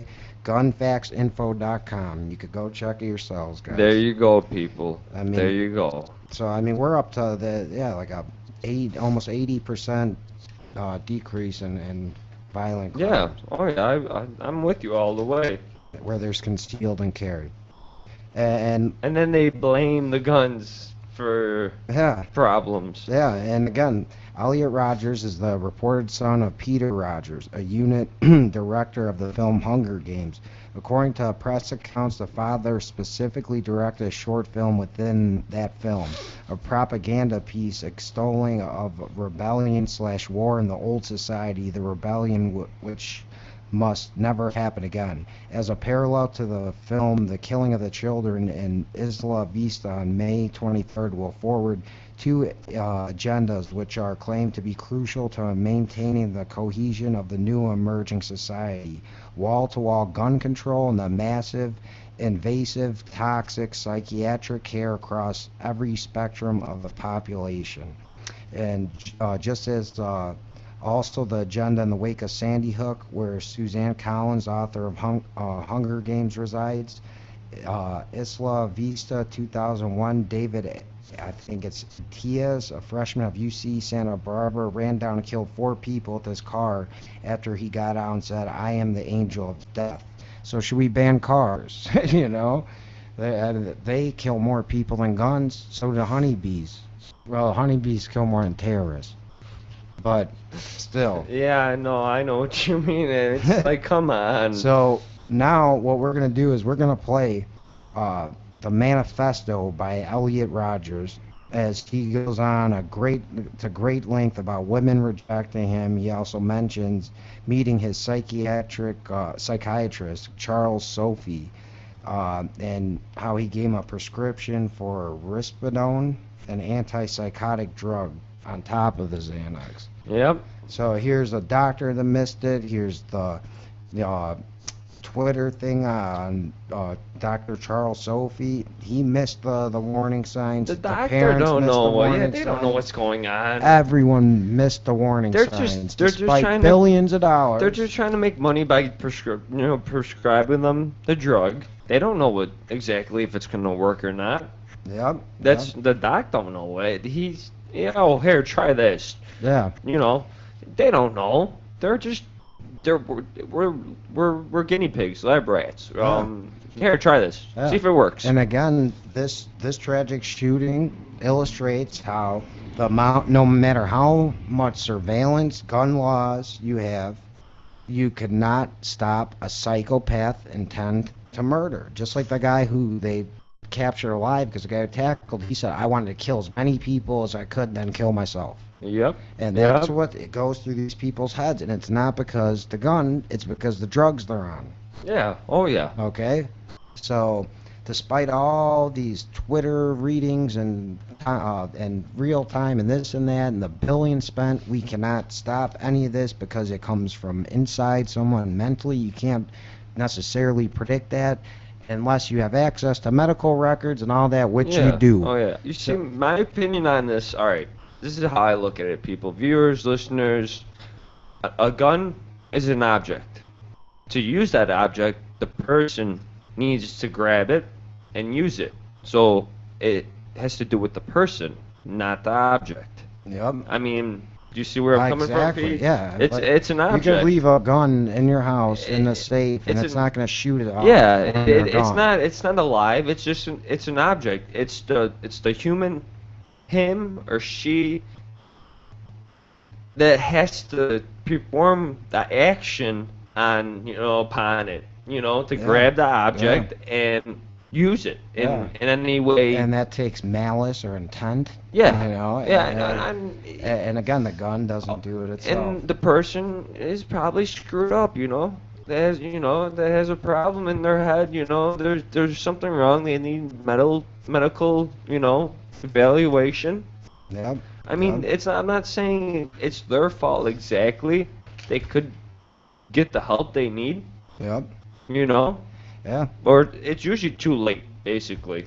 Yep. In most cases, not all cases. Not all cases, some people actually get the help they need. Yeah.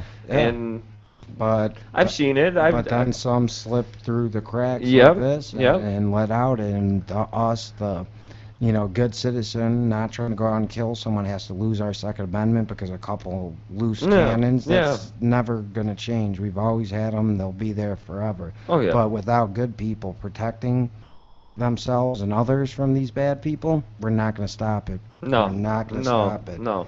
And we're going to play this clip of this nut, basically, psychopath, 22-year-old spoiled rich-ass serial killer who went after blondes. I'm going with serial killer. We're going to play his manifesto, and then we're going to play a clip about about the whole Bergdahl trade, and from Infowars.com, David Knight breaking it down, because I think he does a great job explaining how this is a violation to the law.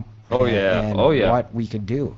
So this is going to be a longer break, but the first clip again is this Elliot, little spoiled brat. This crazy. Who I wish I could have been there. I would have knocked him out. I would have knocked him out really quick. And so we're gonna take this is our longer break. Stick with us. These are both very interesting clips. It's gonna help break down the Bergdahl situation. But this first one, you got to hear this crazy guy to hear believe it. Watch it. The truth is stranger than fiction, baby. And after the break, again, call in at 773-657-3341 to, let us know what you feel on 89.9 FM Chicago, slaminternetradio.com, live on YouTube, and Spreaker. So let us know. I'd like to, again, say it's a free-for-all, but we're going to play these clips and be right back. Hang in there. Yeah, buddy.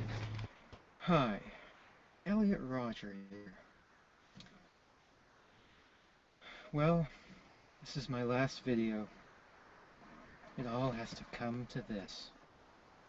Tomorrow is the day of retribution. The day in which I will have my revenge against humanity. Against all of you. For the last 8 years of my life, ever since I've hit puberty, I've been forced to endure an existence of loneliness, rejection, and unfulfilled desires, all because girls have never been attracted to me. Girls gave their affection and sex and love to other men, but never to me. I'm 22 years old, and I'm still a virgin. I've never even kissed a girl. I've been through college for 2.5 years. More than that, actually. And I'm still a virgin. And it's been very torturous. College is the time when everyone experiences those things such as sex and fun and pleasure. But in those years, I've had to rot in loneliness. It's not fair. You girls have never been attracted to me. I don't know why you girls aren't attracted to me, but I will punish you all for it. It's an injustice, a crime, because I don't know what you don't see in me. I'm the perfect guy. And yet you throw yourselves at all these obnoxious men, instead of me, the supreme gentleman. I will punish all of you for it. On the day of retribution, I am going to enter the hottest sorority house of UCSB.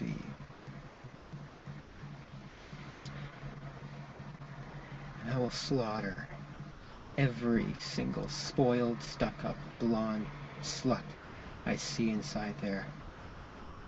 All those girls that I've desired so much, they would have all rejected me and looked down upon me as an inferior man if I ever made a sexual advance towards them, while they throw themselves at these obnoxious brutes. I'll take great pleasure in slaughtering all of you. You will finally see that I am, in truth, the superior one, the true alpha male.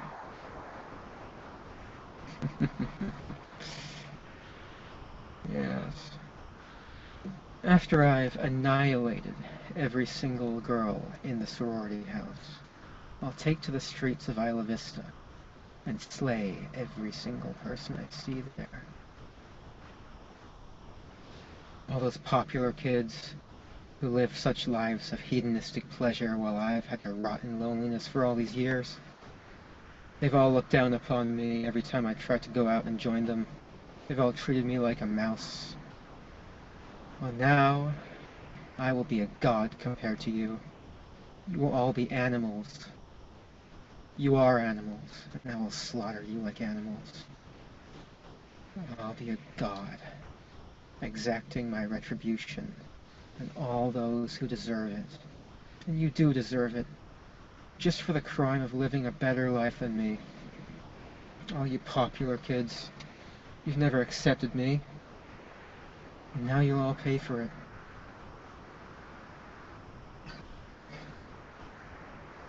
And girls, all I've ever wanted was to love you and to be loved by you. I've wanted a girlfriend. I've wanted sex. I've wanted love, affection, adoration.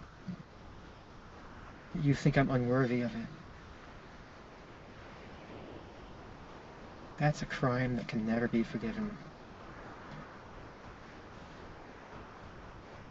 If I can't have you, girls, I will destroy you.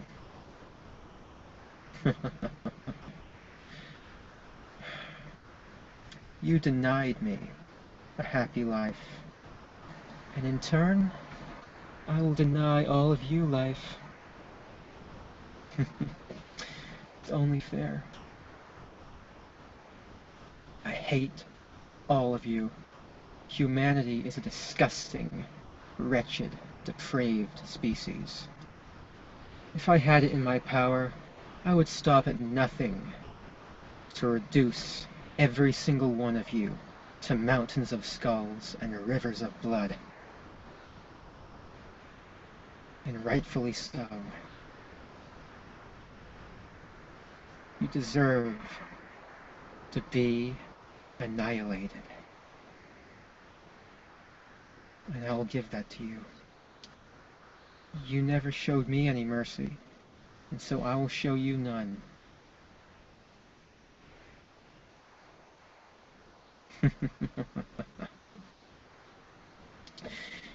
forced me to suffer all my life, and now I'll make you all suffer.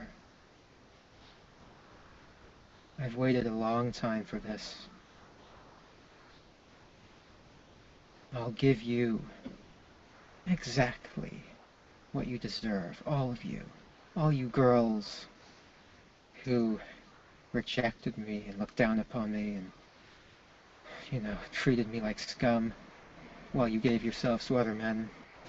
And all of you men for living a better life than me. All of you sexually active men. I hate you. I hate all of you. I can't wait to give you exactly what you deserve. Utter annihilation. I am.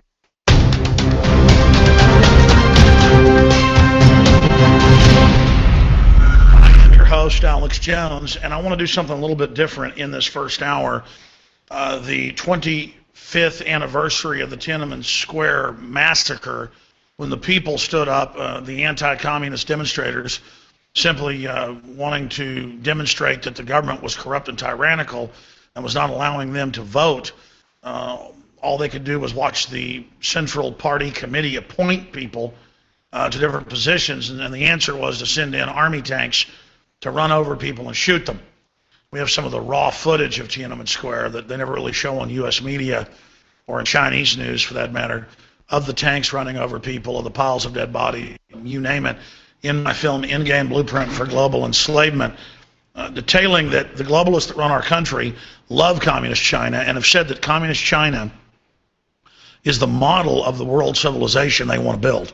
So I want to talk about the First Amendment today, but also look at the state of the establishment, the state of the Obama administration, this Bowe Bergdahl situation really blowing up in their face. Why would they do something like this when it would blow up in their face? What's the larger psyop here, or is it complete incompetence? Let me tell you, they're not incompetent when it comes to shutting down our power plants. They're not incompetent when it comes to federalizing our schools. They're not incompetent when it comes to turning different countries over to Al-Qaeda. So what's the larger issue there? It is the First Amendment. So here in the United States, it's free speech worldwide. I want to celebrate it today. David Knight is riding shotgun to talk about the state of the press and to talk about the state of the people. We, the people, should become the press. That's why it's in the First Amendment, the right of religion, the right of free speech, the right of the press, the right to assemble, the right to petition. We exercise those muscles or we lose them. So I want to have a larger discussion about the press, the role of the press, the role of the people. And David Knight was talking yesterday when he was hosting the show after I left. I was listening to him on the free iPhone app as I watched my children play in the pool here at the Texas Surfside and here at the Texas Beach. And he said, we, the real media versus the fake media. And we're always trying to come up with a term. Mainstream media, dinosaur media is my term. Prostitute media is Gerald Salente's term. Sewer stream media, Decepticon media, the enemy media. There's a lot of different terms for it. But I think the best term is the fake media. It's beyond state-run media, because the average person doesn't really know what state-run media is. The average dumbed-down person out there doesn't know that every movie, every major TV show has a message in it, most of it globalist financed. They're not aware of that. So we're going to be expanding on that today and really calling for everyone to speak out against the fake media. And then once you use the term fake media, you can expand into state-run media for the general public that isn't awake yet. Sure, we got 20% of the public probably pretty much awake, another 30% that are somewhat awake, but half the public doesn't even know what planet they're on and are literally bots programmed by mainstream fake media. And again, I just called them mainstream media. I hope today is the day that we stop calling it mainstream media and we start calling it fake state-run media, or the globalist, collaborator, occupied media. It's all coming up today, jam-packed transmission, a bunch of breaking news I haven't gotten to yet up on Infowars.com and PrisonPlanet.com. Feds treated Black Friday boycott as terrorist threat.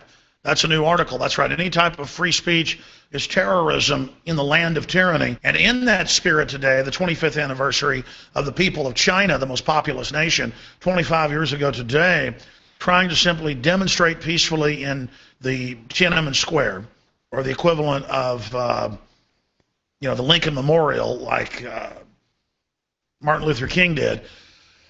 And it took them about half a day to finally find generals from a province 300 miles away to come in with army tanks with a group that spoke even a different dialect of Chinese. They've got more than 25 major dialects. It'd be like taking folks out of California to come in and kill Texans, or sending Texans to Vermont to kill folks in Vermont. They brought in the armor.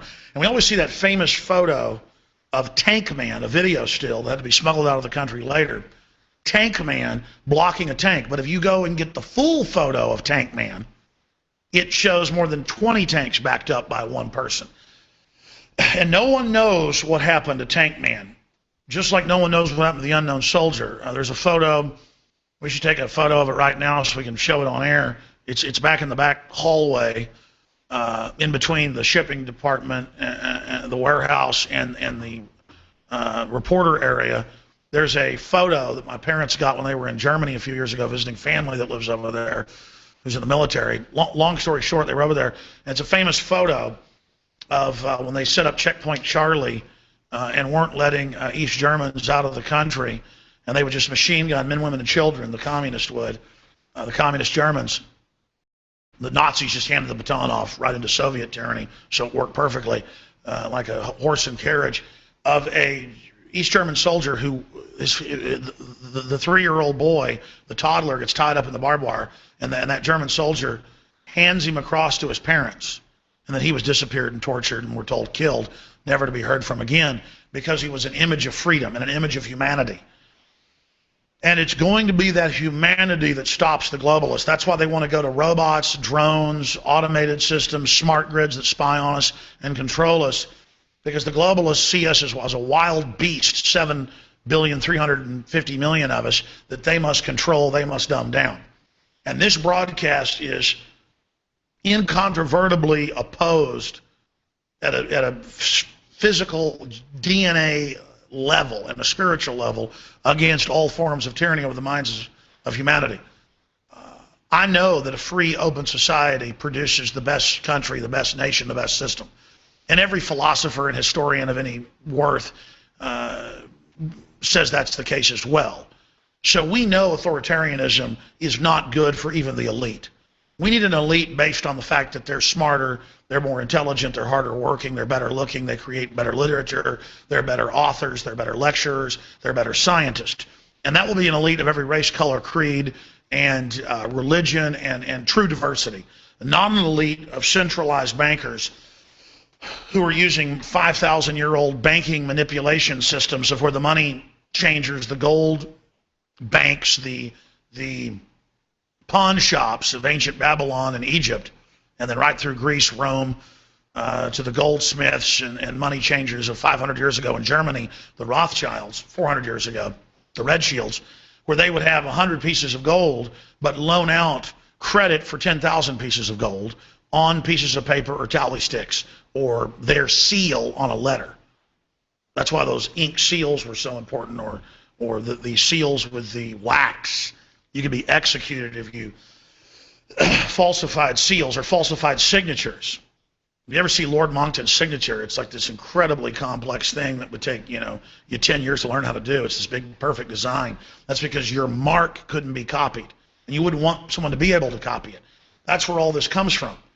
And we need to get back to things being based on ideas and based on quality in a free market of competition. True democracy of the free market versus a democracy of tyranny where they domesticate the general public, train them to enslave the other 49%. That's why we're a republic or a limited democracy, where it doesn't matter if the mass wants to enslave one group. Everyone has unalienable, inalienable rights that cannot be changed, cannot be manipulated, even if the mass of people want to say black people aren't humans. Well, sorry, you can't do that anymore, because a minority of white Christians said it was wrong. 60 years after the abolition movement started in England and the United States, slavery was outlawed in almost the entire Western world.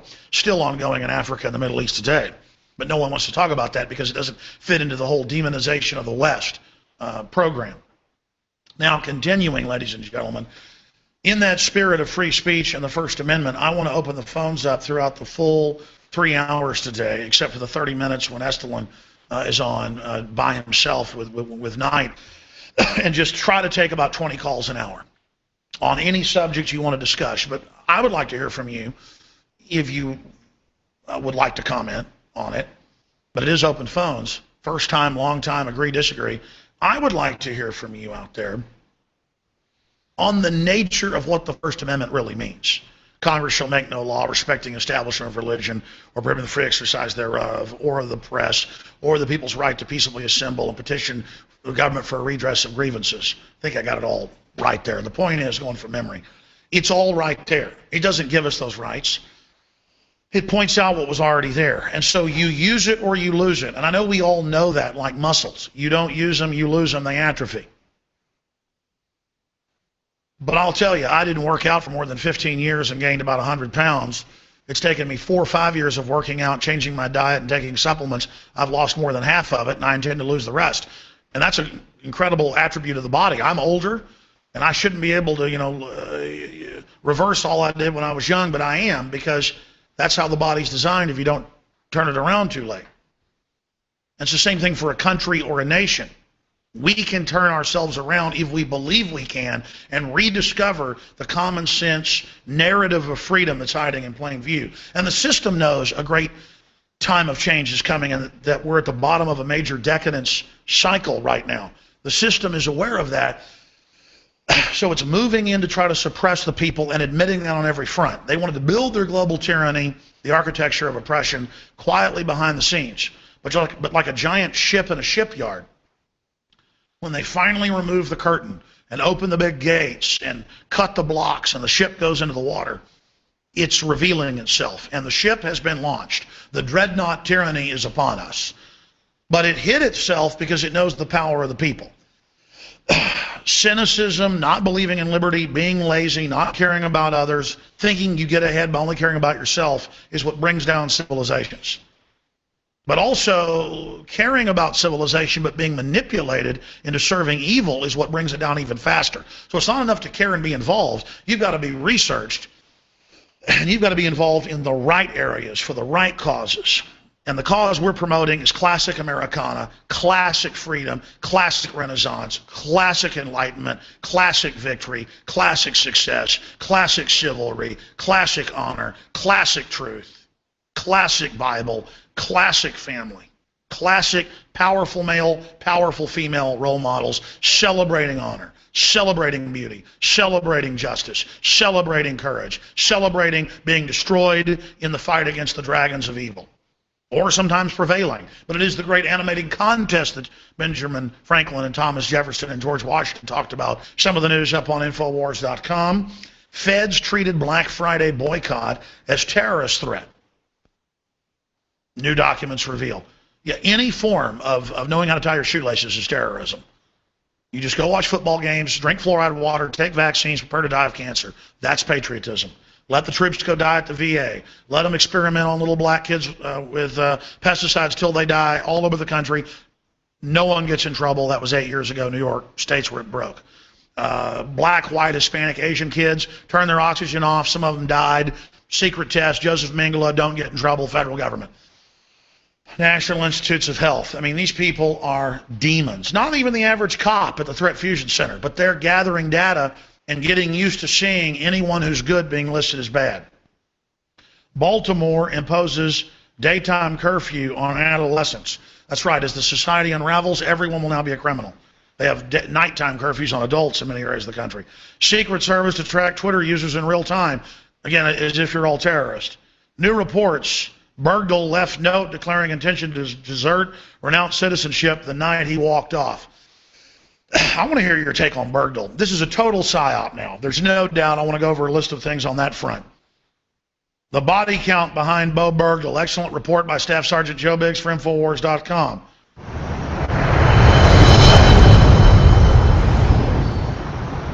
My friends, Alex Jones here to tell you about some of the most important information concerning you and your family's health. Radiation levels have more than doubled in the last 60 years in the Northern Hemisphere from all of the nuclear testing and radiological accidents. Radioactive contamination is now in most of the food supply. There's only two ways to avoid this. Move south of the equator or properly protect your thyroid with nascent iodine. Looking to protect my family, I've done deep research. Nascent iodine is the purest, cleanest, absolute best form of iodine to protect yourself and your family. It's made right here in the USA, completely non-GMO. I searched out the best quality and now have developed a double-strength form of nascent iodine. You're back live with Pete Wichert with Alex Jones fading out slowly and Johnny Be Good. Yeah, buddy. Yeah, actually, I suggest looking into that nascent iodine stuff. But one thing, that's right, we played Staff Sergeant Biggs' take on Bergdahl, so that was the U.S. The last clip was how, communist China is basically the blueprint for America.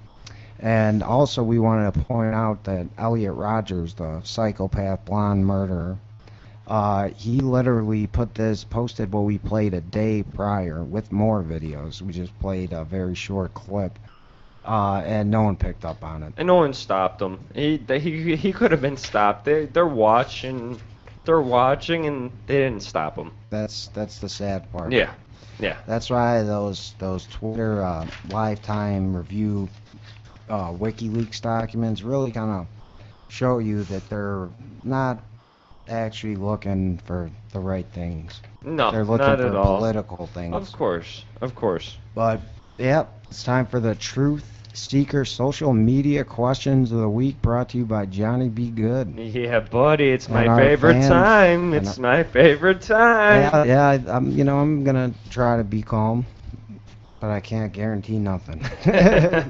I know. You tried it last time. Yeah. I'm gonna try again. You wanna do this? Yes. Let's do this. Yes. Let's do this. All right. Question 1. Do you think there was direct energy to take down the Twin Towers? Could the airplanes have been holograms based off the Project Blue Beam technology? Let me know what you think about the theory. And this is Tucker from Arizona. Wow, hey Tucker, great question. Yeah, you got a good point there. There's man, I seen bomb blasts going out through the windows prior to the plane colliding, the first one. I know they have technology to do so, and the directed energy again goes back to Where Did the Towers Go by Dr. Judy Wood. And yeah, I think that theory is credible. Will we be able to prove it? I don't know. Personally though, I think the planes were real, but they had no windows and they were probably loaded with explosives, possibly. But there were cars that lit on fire spontaneously next to paper that didn't burn. So directed energy could have been in play that day. Yeah. I think that's a good observation. However, with certainty, I cannot say yes it was or no it wasn't. But what I can say is that makes more sense than the 9/11 Commission's theory. Yeah. Oh yeah. So Tucker, good research. Project Blue Beam. They actually had the Prophet Muhammad walking around. They had aliens. They had all the stuff they could project with holographic imagery. So Yeah, it's possible, and only the people that did it will ever know. But you're on track. You're on to something there. If you could find the pictures of the plane and the windows shooting out prior and things like that, and maybe try to look at that helicopter if there's anything mounted on that helicopter that was hovering near, then you might have a smoking gun. But until then, I can't say that with 100% certainty that there's directed energy. But that was a good question, and that makes sense. At least you're opening your mind up and using your brain and researching and that we do appreciate that. I mean, that's actually one step forward. That's what we're trying to get people to do, is to research. Yeah, I agree. Tucker, thank you for your support. Thank you, Tucker. That's a great question. Keep thinking, because keep researching, like I keep said, thinking. It makes more sense than what the government's been saying. It makes it makes me very happy that people are actually, this is why we're here. This is why we're here to get people, find the truth, find the answers to research. Brainstorming, and I see that we're getting through to people. Yeah, and we're bringing 9/11 back up into the debate again, into the public sphere. And Tucker, you're a big part of that, and everyone else listening, not only in Chicago, across the country, in Florida, Texas, big Michigan, everywhere and across the world. So thank you. And the more we brainstorm together, the more we'll find answers together. Of course. That's oh, yeah. So good job. Yeah, thank you very much. All right, let's move on. Second question. All right. Oh, this is a good one. Uh-oh. Both Bill and Hillary Clinton met with Goldman Sachs. Oh, yeah. Goldman Sachs, and received from $250K to $500K. That's it? $500K. Are they sure that they didn't mess up a couple decimal decimal points, a couple million? You're killing me. A couple billion? In funding this week. You guys hear about did you guys hear about this? And what do you think this could mean?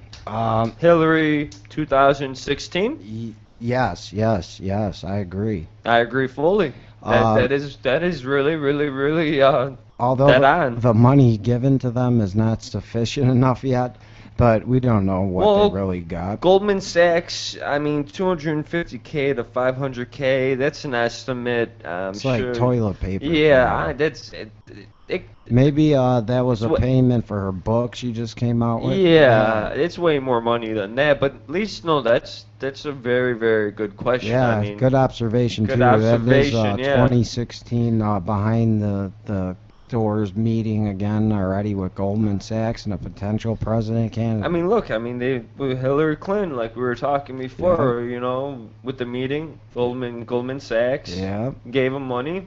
Yeah. In 2016, it makes sense. Hillary Clinton. Yeah. That's scary. Yeah. That's scary. And how she's not been attacking Obama and kind of Well, they had a meeting and then now she meets with them. And connection. I'm smelling Clinton 2016. Yeah, and that's scary. That's just another test for us, another obstacle we gotta overcome, and we will. The devil woman lady could run, and we'll just bring it up everything that she was accountable for as a member of President Obama's staff. Oh, yeah. And if the people still vote her in, then we're to blame. Yeah. Well, there's a lot of... But, yeah, I agree that that's a sign that she's running. There's a lot of people that just don't think. They're just going to vote. Yeah, unfortunately, there's so many groups already. Hillary 2016, blah, blah, blah, yeah. It's not looking good. It's not looking good, but I feel as if I dedicated a week of my time strictly on her and brought it up to the guys at InfoWars and got it out to the masses, hopefully slowly but surely we'll get a voter at a time to switch their mind. Hopefully, let's do it, because we do not want that. I don't want that. No. We don't need another, spawn Clinton. Of Satan. Yeah, spawn of Satan. We don't need another Clinton. No.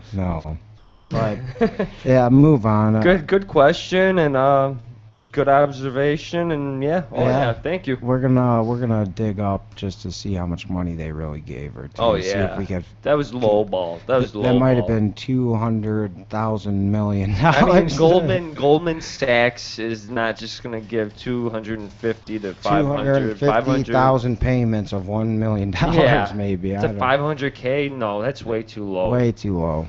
But a good observation, and thank you for the question. That is the logical conclusion. Yeah, let's move on. Third question. What major company threatens our personal freedoms the most? Damn, another great question. I think this is pretty obvious. Microsoft.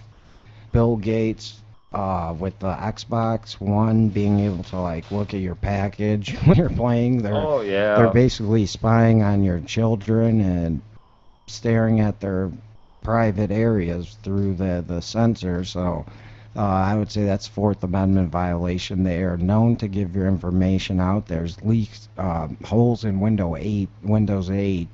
So it's, basically they're letting the government hack them. They sell your information. The Bill and Melinda Gates Foundation steals your money.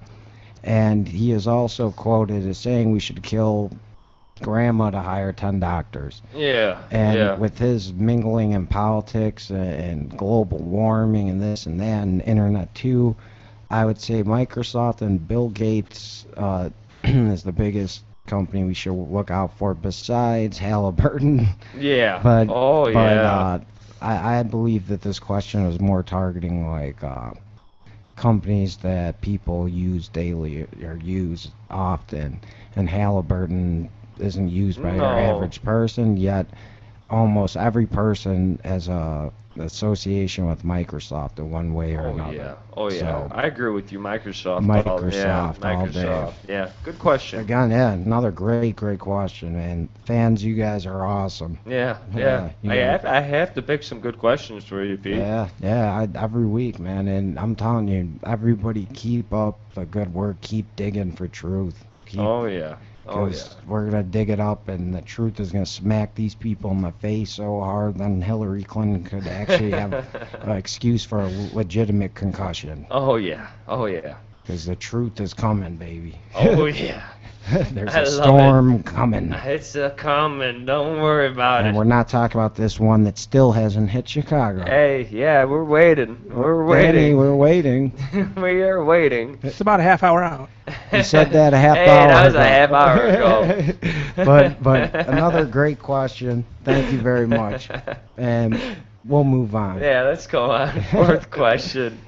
The question is, do you know that Bergdahl deal was in violation of procedure by not notifying Congress or the Senate?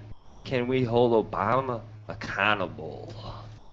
I'm only going to partially answer that because that's part of my solution of the day. But again, I'm blown away. Great job of knowing the law. Yes, he's in violation of the NDA, which he created himself, and yes, we should be able to hold him accountable. Will we? I doubt it.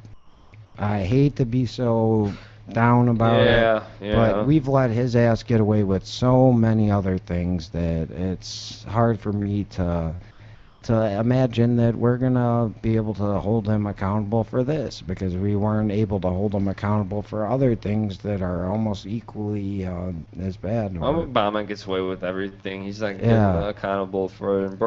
Bergdahl is in my eyes, he's a traitor. Big traitor, big time. That is part of a larger conspiracy with the president and the Taliban and Al Qaeda. That literally is starting to come to fruition, this behind-the-scenes agreement Obama has with Al Qaeda to arm them, and with the Taliban to basically boost them back into power. I agree with you. Let's give them. It's like, how would our military be if we took out 5 4-star generals? Weaker, right? And then what happened if we reinstated them again? Well, they get stronger. Guess what happens now? the Taliban gets stronger as Al Qaeda is getting stronger. Great plan of national security. Oh yeah. And great question. Yeah. That's a very, very great question. Every question again, man. Our fans, you guys are, if not smarter than us, you probably are smarter than us. And instead of, just sending a question in, start your own podcast, start your own show. We'll support you guys too, Yeah, no, these are great questions. And call in, call in. We'd love to talk to you. I mean, we love I the understand questions. people, are in different time zones across, and things like that. And it might be later. Or don't be afraid but either. Yeah, just keep emailing us, anything like that. But I'm blown away at the level of just the way the questions each week seem to get better and better and better. And I'm thankful that you guys we're having impact. Basically, you guys are using your mind and you're not only just using your mind, you're using it very, very extremely well to even know that they broke the law, because our own politicians like Harry Reid say he didn't break the law. Well, Harry Reid's gonna say whatever he's told to say, so he it's can. a positive sign that people are waking up and wanting to hold him accountable, and we'll get into that later in the solution. So stick with us. Oh yeah. You want to do final question? Yeah, final question, man. All right. I can't get mad. I'm happy with all these are good. Final question. Can you give us your opinion on the war on energy, and what do you feel about Obama's increase in energy prices due to his war on coal-fired power plants? Coal. Coil. Coil. Coal. Yeah, I was gonna say a coil. Coal. Yeah, no. Coal-fired. I agree. He said, due to global warming, that he will shut down all coal factories unless they pay carbon taxes. Yeah, no, I know. So he is at war, and if you don't know, most of the big electric companies are getting shipped or moving to China because there's a higher demand, because we don't have factories anymore. Of course, yeah. Factories are the biggest consumers of electricity, therefore there is a price hike for the little guys in the houses and women and, living in apartments, things like that. We have to pick up the tab for the money lost from these big corporations moving out of here that eat up a lot of power, and also the closing down of all these coal-powered plants due to the fact that Obama believes in global warming. Exactly. And giving Al Gore money in carbon taxes. I like how he's having a war on, the coal-powered plants. I mean, how many more wars does he need? It's like, come on, really now? Again, Obama, really? But yeah, that's another great point. We could add that to the solution too, because I mean, this guy literally... Well, that's another strike on him. That's another strike on him. Which will kind of leads to the solution of the day, which we'll get into. Yeah. But, Yeah, no, great question. Yeah, it was across a great the question. board. Everyone. Yeah. Oh yeah. That was great. That was great. That was a great 5 questions right there. Thank you, Johnny. Be good. No problem. I had to pick out some good questions. You didn't get mad either. How could I, man? Those were actually good. I love, knowing that the people their minds are stimulating thanks to our broadcast. It means a lot to both of us that we have such an impact. I just don't understand Obama, the war on coal, powered, Yeah, plants. it makes no sense when people are struggling, economically, and then he's going to make prices increase on energy. Everything's increasing. He wants everything. Well, yeah, that all goes back to it's like we could have free energy. Yeah, Yeah. So think about all these oil spills, this could all be solved if the Tesla tech came out to the public, not just closed doors military. I mean, I guarantee you a lot of these military bases are getting power with free energy. Of course. Why? Guaranteed. Why can't they just open it up and it'd be a lot easier. That's the problem. I know it's and never they going to happen. can't measure it. And then Obama's going to cause another problem, another war on the coal, power plants. It's just another thing again, another strike against. Or he'll make some up about how free energy is it's free, but then there'll be like an Obama energy charge, you know? Yeah, I like it. He's gonna say it's free, but then Obama energy. But then you're gonna get charged. Yep. In You could keep essence. your company, Obama energy, Yeah, but then yeah, you get right. fired right before. Yeah, that's all hypothetical. But the point is that there's like so many different alternative methods of getting energy we have not even tried to look into, and then he's closing down the ones we do have. Exactly. That's what pisses me off, and What good comes out of that? Yeah, no, it pisses me off. He's turning down all these options. We have so many options, And I believe that it's a lot safer than leaking oil transporting over the oceans. I agree with you. I agree Yeah. with you. Why would he start another war when we're? It's just I don't like it. I just don't. I mean, like, and we're still in the war on drugs too. yeah.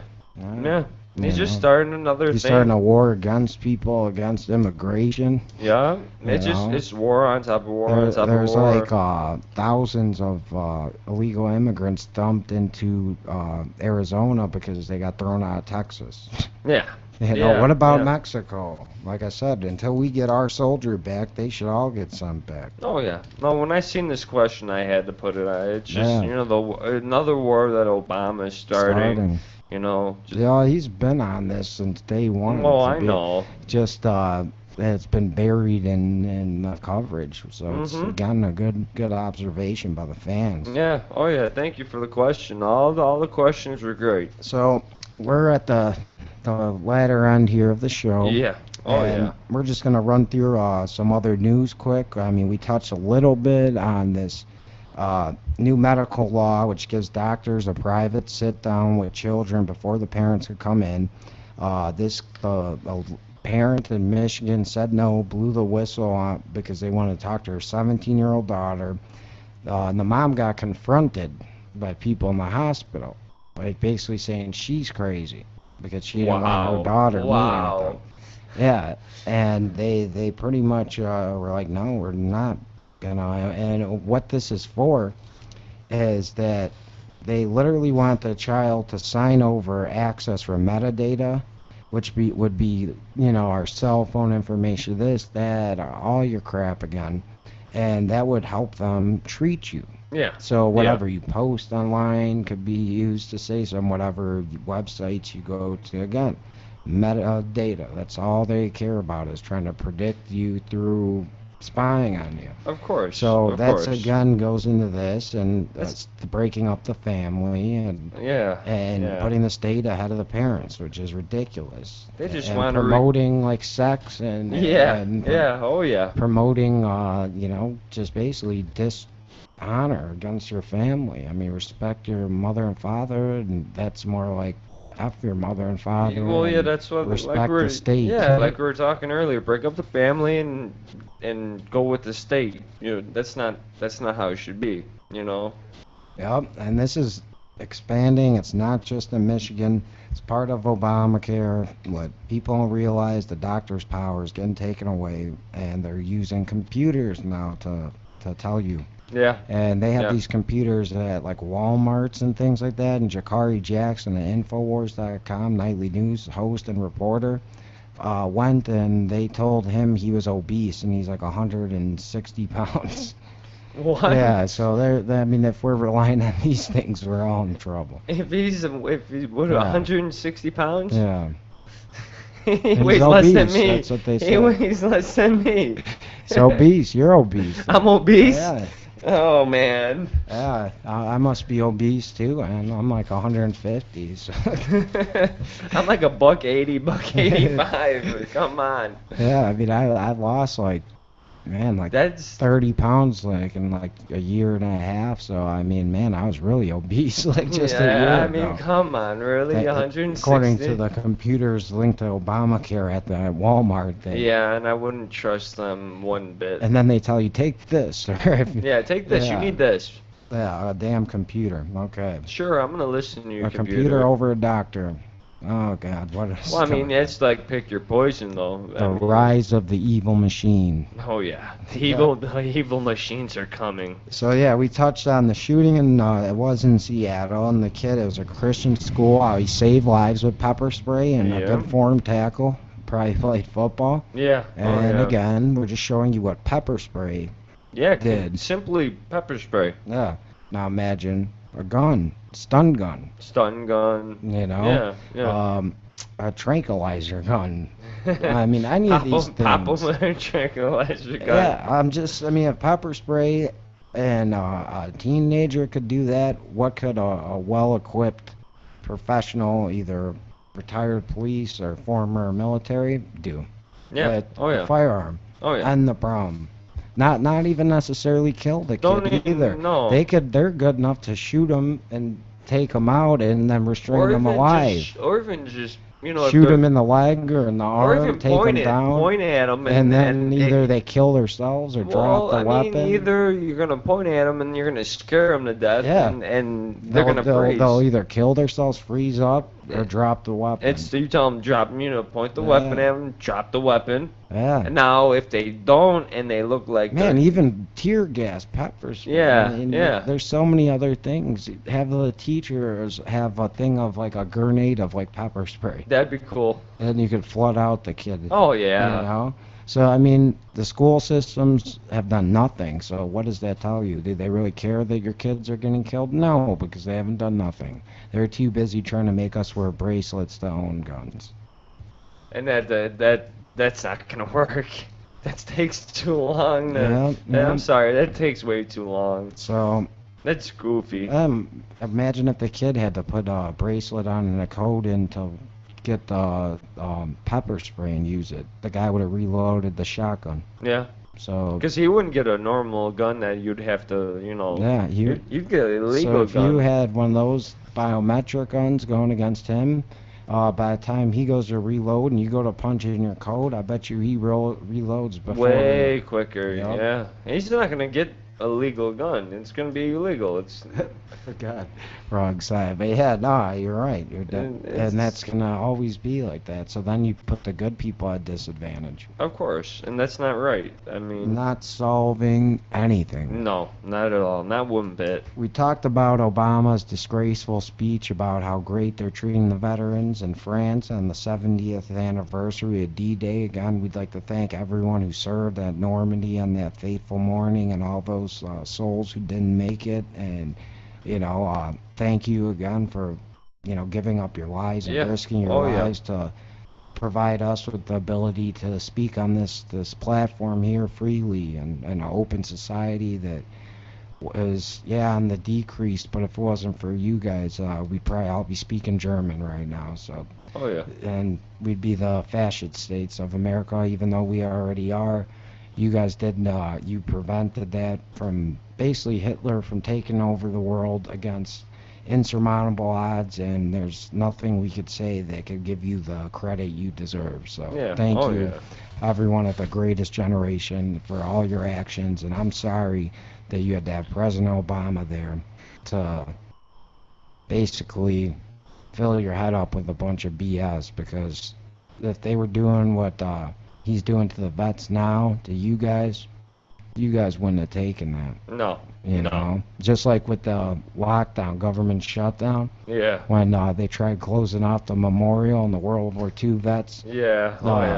Were, basically held their own as they're getting beat on by the little fake police people they had out there. Oh, yeah. So they still weren't complying. So you think these people believed you? Hell no. They were there to honor those that they lost and, go through their accomplishments. And now it's basically, he turned it into, again, a PR stunt for him, and now his grandfather's with Patton and blah, blah, blah. And it's just so sickening to watch, because he's such a good talker that I had a tear in my eye. Oh, yeah. I had a tear in my eye from Barack Hussein Obama. But when he was talking about what the troops did, when he wasn't lying. And then all of a sudden I'm like, man, if he could draw a tear on me, imagine the people don't know everything. Exactly. I'm not saying I know everything, but the things that he's done that violate law. Oh, yeah. So that goes to show you how powerful the word is, and that's what he uses against us. We got to stop listening to him and researching what he actually does. And then looking at his actions. Yep, not watching, just his words. No, don't. I mean, because then you would love the guy. Yeah, if you didn't see his actions and close your eyes and just listen to him, then that's a whole different story. And here's one you should be interested in, Johnny. Be good. Sheriff calls Department of Homeland Security on a journalist for asking for public records. They visited the guy's house, ripped his house up with no warrant, searched it, threw him at jail for a while for asking for public records. This guy's a well-respected journalist. He looked into many, many things. I think it was like Columbine, things like that. Really? They had and all he did was request records. They got freaked out, called the DHS. And he got thrown in jail for. They tried. God. They raided his house. They did this. They questioned him, but he ended up not getting charged because he didn't do anything. He didn't do anything. Yeah. But still, just to harass this guy for doing his job. Wow, that's ridiculous. And this is going on across the board under the Obama administration. Of course. Even mainstream media outlets say this is the least transparent administration when he promised to be the most transparent. Yeah. The least transparent. Yeah. So that will transition us into the solution of the day. And people, I am being dead serious. I'm not even joking anymore. We need to hold Obama and future presidents, and that's the key word there, future presidents, accountable for their actions, and before they could break the law, by impeaching Obama and setting the precedent of keeping our leader in check once again, because we've let that go. And if we let everything he does, like this Bergdahl trade and just releasing 5 of the most dangerous men for this guy, that just adds to the list of the VA scandal, Benghazi, Fast and Furious, the lies surrounding Obamacare. The list goes on and on and on. And if we don't do something now, he's blatantly disregarding the law, saying he doesn't have to apply. It reminds me of Richard Nixon, like when the Frost interview where he goes, it's not a crime if the president does it. Yeah, that's how he acts, And this blatant disregard for the law is easy to prove. It's really easy to prove. And I think Senator Lindsey Graham, the guy who said there could be a nuke in Charleston, South Carolina, is even starting a movement to impeach Obama. And I think this is a must. I don't think Joe Biden would be a good president. No. I think he would probably be just as bad, if not worse, than Obama. Yeah. But it sets the precedent that if you disrespect the Constitution, you break the law, you break laws that you even made yourself, your ass is out. Yeah, I agree with you. Nixon had some guys break into a place, and that's a criminal action. He had to get him, he was impeached. He resigned, left the office. He would have been impeached. Well, Obama's done about 100 times, 100 things, 100 more things, 100 things that are more incriminating, and he has really avoided any kind of major talk of being forced to resign or. There's nothing going on. There's nothing going against and we need to start this now. I'm thinking about starting a group like on Facebook or something. Let's get numbers, man. Let's call them out. Let's do this legal style. Let's write out, not just a list, but the violations, what the implications of those violations were, and why he needs to go because of it. And have a lawyer do this. We need to do this. Lindsey Graham, I don't like you. I really don't. I think you're trying to do this for your own personal gain, but I'll get behind you as long as we see some damn results. Yeah. Because this is the solution of the day, but this is a solution for next week, next year, years down the road, not just for America, but for the damn whole world. Because if we let Obama get away with all this, okay, don't even try to impeach him, what's the next president going to do? they're gonna get away with more and more. Then the one after that, more and more, and it's just gonna keep going and going. Yeah, they think they could do anything they want. I mean, in honesty, if we don't step our foot down on this one, it's okay. Well, then we can do anything we want, and we're not gonna get in trouble. He has repeatedly said he has no apologies for releasing this guy in violation of law. I mean, he literally has done so many things that I just don't understand how he's still in office. But people, please listen out to me. Let's get behind this movement. I'm gonna start a group up. Let's get his ass impeached. Let's make him resign, because that's the only way. If he does resign, there's not much Joe Biden could do worse than the rest of till 2016. Okay. Sure. And then at least the next president coming in might have second thoughts about disregarding the Constitution, about basically writing their own laws and abiding by none other than what they feel is right. Oh yeah. About not informing the Congress. About thinking about whatever they want to do. They can do whatever they want. Terrorists without even talking to the Congress, which is the law. I mean, that is just the most recent. What about the death list on the VA scandal? The lies about Obamacare.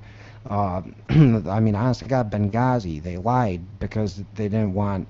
They just declared that we won the war on terror, and there's a terrorist attack, so they lied about that in order to stand down, let ambassadors die. I mean, that is a crime against humanity. That's treason.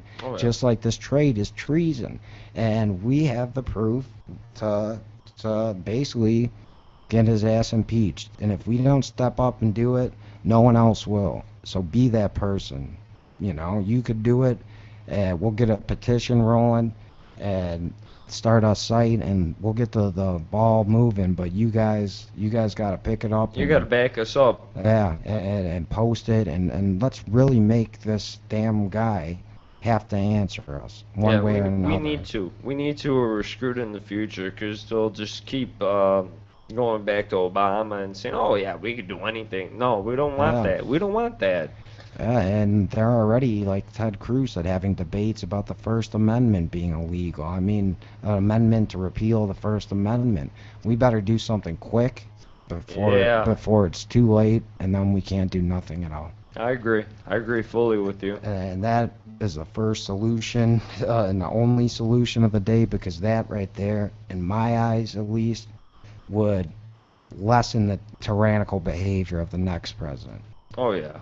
Oh yeah, I agree with you fully on that. And I mean, honest to God, that pretty much wraps up the show. We have two last quotes of the day, and the first one is, rights are not gifts from one man to another, nor from one class of men to another.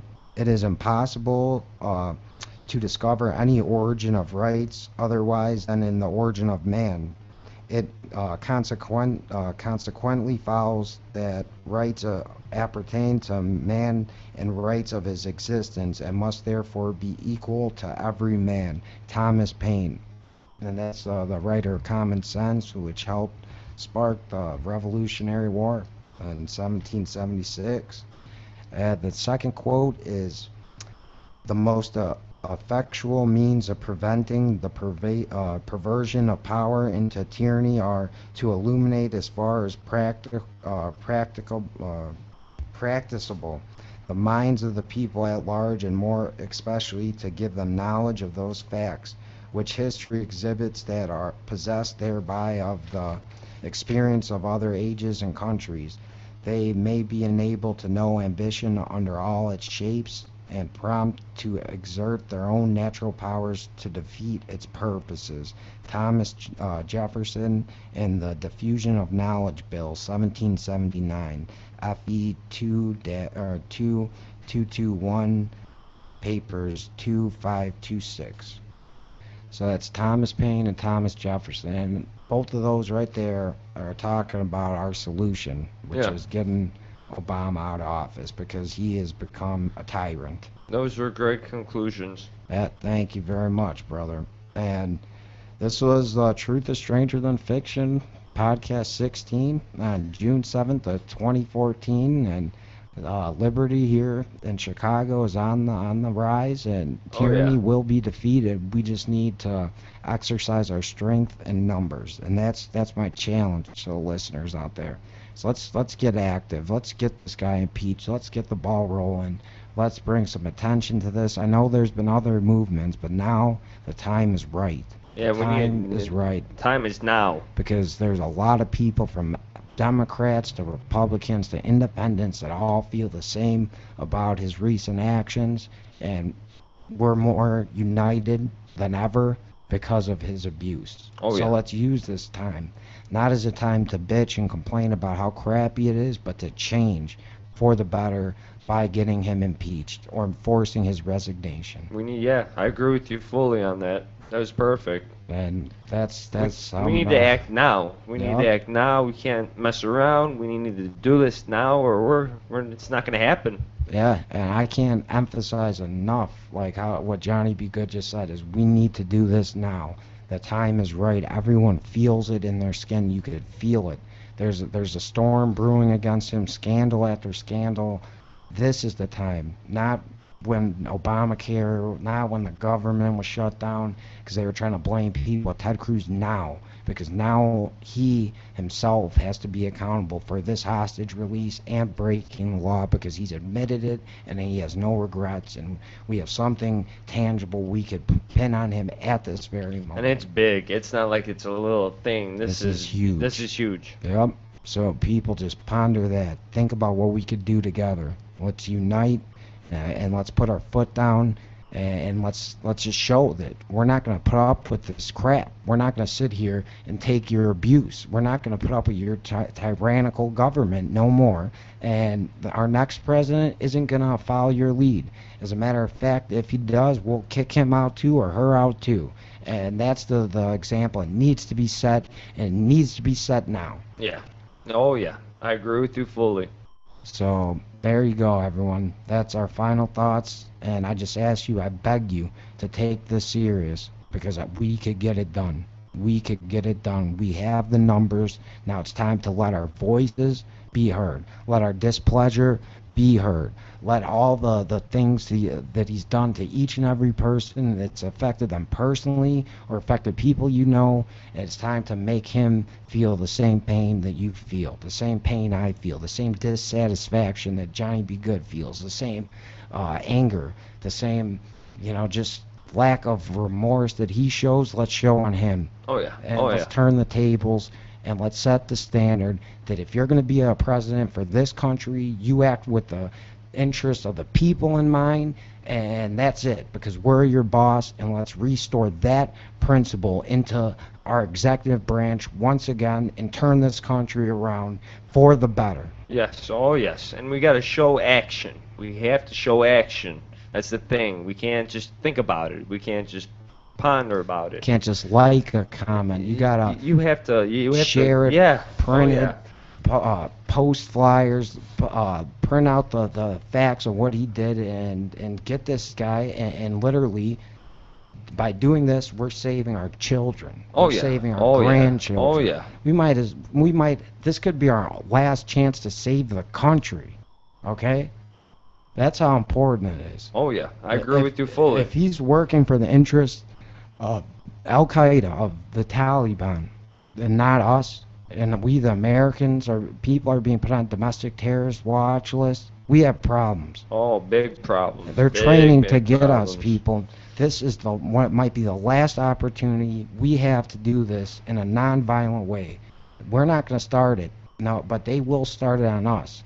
And I want to stop any bloodshed, and this could get it done. Well, yeah, and he screwed up perfectly. This was a good thing that he did in a way, because we can get him. Yes. We can get him now. I agree completely. I mean, it wasn't a great thing he did, but for our sake, he screwed up in a good way for us, so we can nail him. We can nail him now. We can get him out. We can impeach him. But you have to act on it. You can't just think about it. Act upon it, and act now. That's the thing. Yep. Great job. We'll do it. We'll get the ball rolling. We'll get it going. All we're asking you is to help push the snowball and turn it into a bigger and bigger snowball until there's a damn big-ass pile of avalanche of snow coming and it cleans out the White House, because that's the only way we could do it. And we need everyone to back us. Republicans, Democrats, Independents, back us. People from other countries with displeasure, back us. The elite NSA spying, everything has affected the world. Okay, so think about, we're living in history right now. We could change history. Think about that. And tune in next week to The Truth is Stranger Than Fiction with Pete Wichert and Johnny B. Good. Yeah, buddy. For podcast 17, and we will provide you with the website, with the petition. We're going to do it on change.org so the White House can't delete it. And let's get this damn thing pushed out there, and let's end Obama and set the precedent of returning our executive branch to the checks and balances system, where they have to apply to the laws, where they have to follow us, our interest, we the people, because we pay for them to hold their job. We pay their damn $100,000 they get. Yeah. Somehow they're all millionaires when they leave, but they still should be answering to us because we vote them in. And it's time for us to step up as a country, as a society. I agree. I agree. And next week I hope to bring you guys good news about the movement, because we're going to get the ball started. And we're not joking around either. We will get this going. We're just going to pass it on, and us all together, just like a oiled machine, must work together for this common goal and get them out of office. And next week is the 14th, which would be the barbecue fest, the Six Corners Barbecue Fest. Six Corners Barbecue Fest. Come check us out. Yeah. Yep. We're right across the street from Portage Park Theater here in Portage Park in Chicago, Illinois, northwest side. So if you want to meet us, come out. And we start at 8 p.m. Central. And again, this is the last thing we're going to say. Thank you for your support, and we're just putting our hopes and prayers in the people, and that we could get this goal done. Because if you feel like I do, Johnny B. Good does, please join us. Please join us. Please, we beg you, please join us. And check the Facebook page for updates. And until then, you can catch us on Spreaker, slaminternetradio.com. Check it out. And The Truth is Stranger Than Fiction official Facebook page is back up. So great to talk to you guys again. And hopefully, we could get this ball rolling and get him out of office. Yeah. For the sake of humanity. I hope so. Let's do this. All right, people. All right, Thank you very much. Thank you. And keep supporting us, and we're going to keep, fighting for you. Yeah. Oh, yeah. To end the show, Johnny B. Good, what was your quote from last week? Oh, you want me to do my quote? Yeah. My quote is, Obama, you suck. And this was The Truth is Stranger Than Fiction with Pete Wichert and Johnny B. Good. We'll see you next week. Yeah, buddy.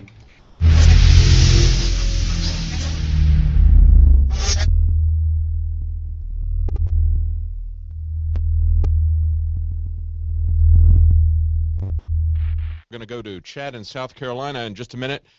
But before we do, I want to have a little bit different perspective on what's going on with Bergdahl. People are questioning what his motives were, which side he was on. They're talking about the release of the prisoners. But I want to focus on the fact that Obama clearly broke the law. How many times are we going to allow this to happen without taking action?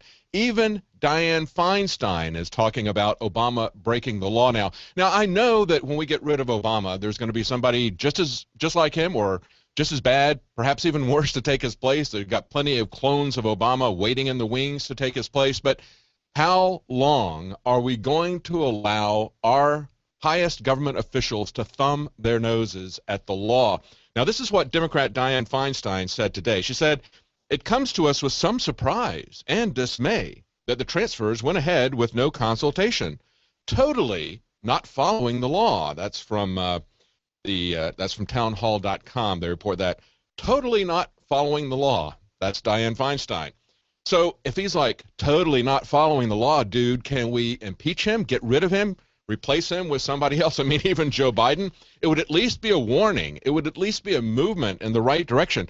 This comes 2 days after Jeffrey Toobin, a Harvard professor, someone who identifies with the Democratic Party, someone who's not necessarily as linked into it as Dianne Feinstein, but clearly that's his point of view. He was asked on CNN by Wolf Blitzer. He says, you've looked at the law, you've looked at the signing statement, you've gone through it, said Blitzer. Did the president break the law? And he was kind of surprised when Toobin said, yes, I think he clearly broke the law. Here's the deal. The law says 30 days notice. He didn't give 30 days notice. It's that simple. There isn't any way that you can spin this. He didn't give 30 days notice. Now, Obama, is being reported, declined to give a 30-day notice, or as the White House says, he waived it because this guy Bergdahl was supposedly in immediate danger. Really? Really? Can you make the case for that? This is what Toobin said. He said, it's true he issued signing statements, but signing statements are not law. It's the president's opinion about what the law should mean. Now, it may be that the law is unconstitutional. It may be that the law is a violation of his power as commander-in-chief, but no court has held that. The law is on the books. He didn't follow the law. And then Blitzer says, well, you realize, of course, you're accusing the president of the United States of breaking the law. He says, well, I don't think the president's too worried about what I think about this. You know what? The president isn't too worried about what anybody thinks about this, whether anybody thinks he's breaking the law. That's what makes this all so dangerous. That's why we continue to head down this path, just like the NDAA, where the president signs that he believes that he has authority to indefinitely detain anyone using the U.S. military, that he can transport anyone using the military. And, of course, that has been approved by, guess what? The Republicans as well. It's not just an Obama thing. It's not just a Democrat thing. They couldn't pass the NDAA, and these statements that were put in there about suspending due process, they couldn't have passed that without the Republicans in the House. So the Republicans in the House don't have a problem with that either. That's the big problem for us. Now, at the bottom of the hour, we're going to talk about the 25th anniversary of Tiananmen Square. But just as a teaser, I want to give you this. This is a statement that Kit Daniels handed out to me. This is from a PBS Frontline story about 8 years ago in 2006. They interviewed a Chinese journalist who was there at the massacre. One of the things she said that I thought was interesting was she said, we passed out copies of the famous picture. That would be the tank man, the guy standing in front of the column of tanks. We passed out pictures of copies of that famous picture to undergraduates at Beijing University. That's where the activism started. And these undergraduate students today at Beijing University were genuinely mystified. One of them said, I don't know, maybe it's a parade or something. Another one said very politely, may I ask, is this a piece of your artwork? How has the regime succeeded in wiping out recent history? Well, we're going to talk about that. We're also going to talk about some interviews with some of the people who were in the military at that time. I want to get a perspective of the people who were in the military. Think about the guy in the tank, not just about the guy in front of the tank. The guy in front of the tank was amazingly courageous. He had no reason to believe that these guys wouldn't just run him down. And it's a good thing that the guys in the tank that day didn't do it. But eventually they did. Eventually they fired on the crowd. What was it that changed? How did the Chinese government manipulate the troops in the days leading up to this? Because this is not a one-day event. This is something like Waco that began back in the middle of April, if I remember correctly, and it went to the beginning of June. So this is something that developed over a period of about 6 weeks or so. And during that period of time, how did the Chinese government control the Chinese military to get them from respecting human rights and human life enough that they would not run over a man who was standing in front of them as protest? How did they go from that to a situation where these guys would not only fire on unarmed civilians, but that they would bayonet them as well? And we also have a clip from a man who was there 25 years ago, and he was also in Boston a year ago. And when he was in Boston a year ago, April 19th, to celebrate Patriots Day there, he had something very interesting to say about the difference between armed demonstrators and unarmed demonstrators. And we've seen that over and over again since I've been here at InfoWars, and I saw it at the Bundy Ranch standoff. So I want to talk about the difference in the way CNN covered the Tiananmen Square standoff. I want to talk about the way they covered the Bundy Ranch standoff, the difference in the way they covered this recent case of anti-government activity, the anti-government demonstrations in Turkey, and the CNN correspondent that was arrested there for covering it. And then the way the same network, CNN, shut down Amber Lyon when she exposed the same type of activity in Bahrain, the way they censored her. They can sometimes be very real, but sometimes they can be very fake. If you remember the Iraq War and how you had the fake footage of the correspondents putting on the gas mask, it was really pretty comical. We've got that footage. Maybe we'll show that to you as B-roll for those of you watching it. But they can be real, and they can be really fake. So we're going to talk about that later on. But let's go to some of your calls right now. Let's go to, let's see, who did I have? Chad in South Carolina. Chad? Hello, Mr. Knight. Hey, how you doing? Very good. I actually called in about the Federal Reserve Bank, but I wanted to comment on the Bordeaux and Tiananmen Square. Sorry. Yeah, sure, go ahead. Now I guess they'll close Gitmo, or Obama will finally close Gitmo. We see why it's been open for so long. And then on the Tiananmen Square, it'd be good if y'all can get an uncropped photo of the famous photo. I remember Alex Jones saying one time that those tanks go on for miles. It's not just like 3 tanks. Yeah.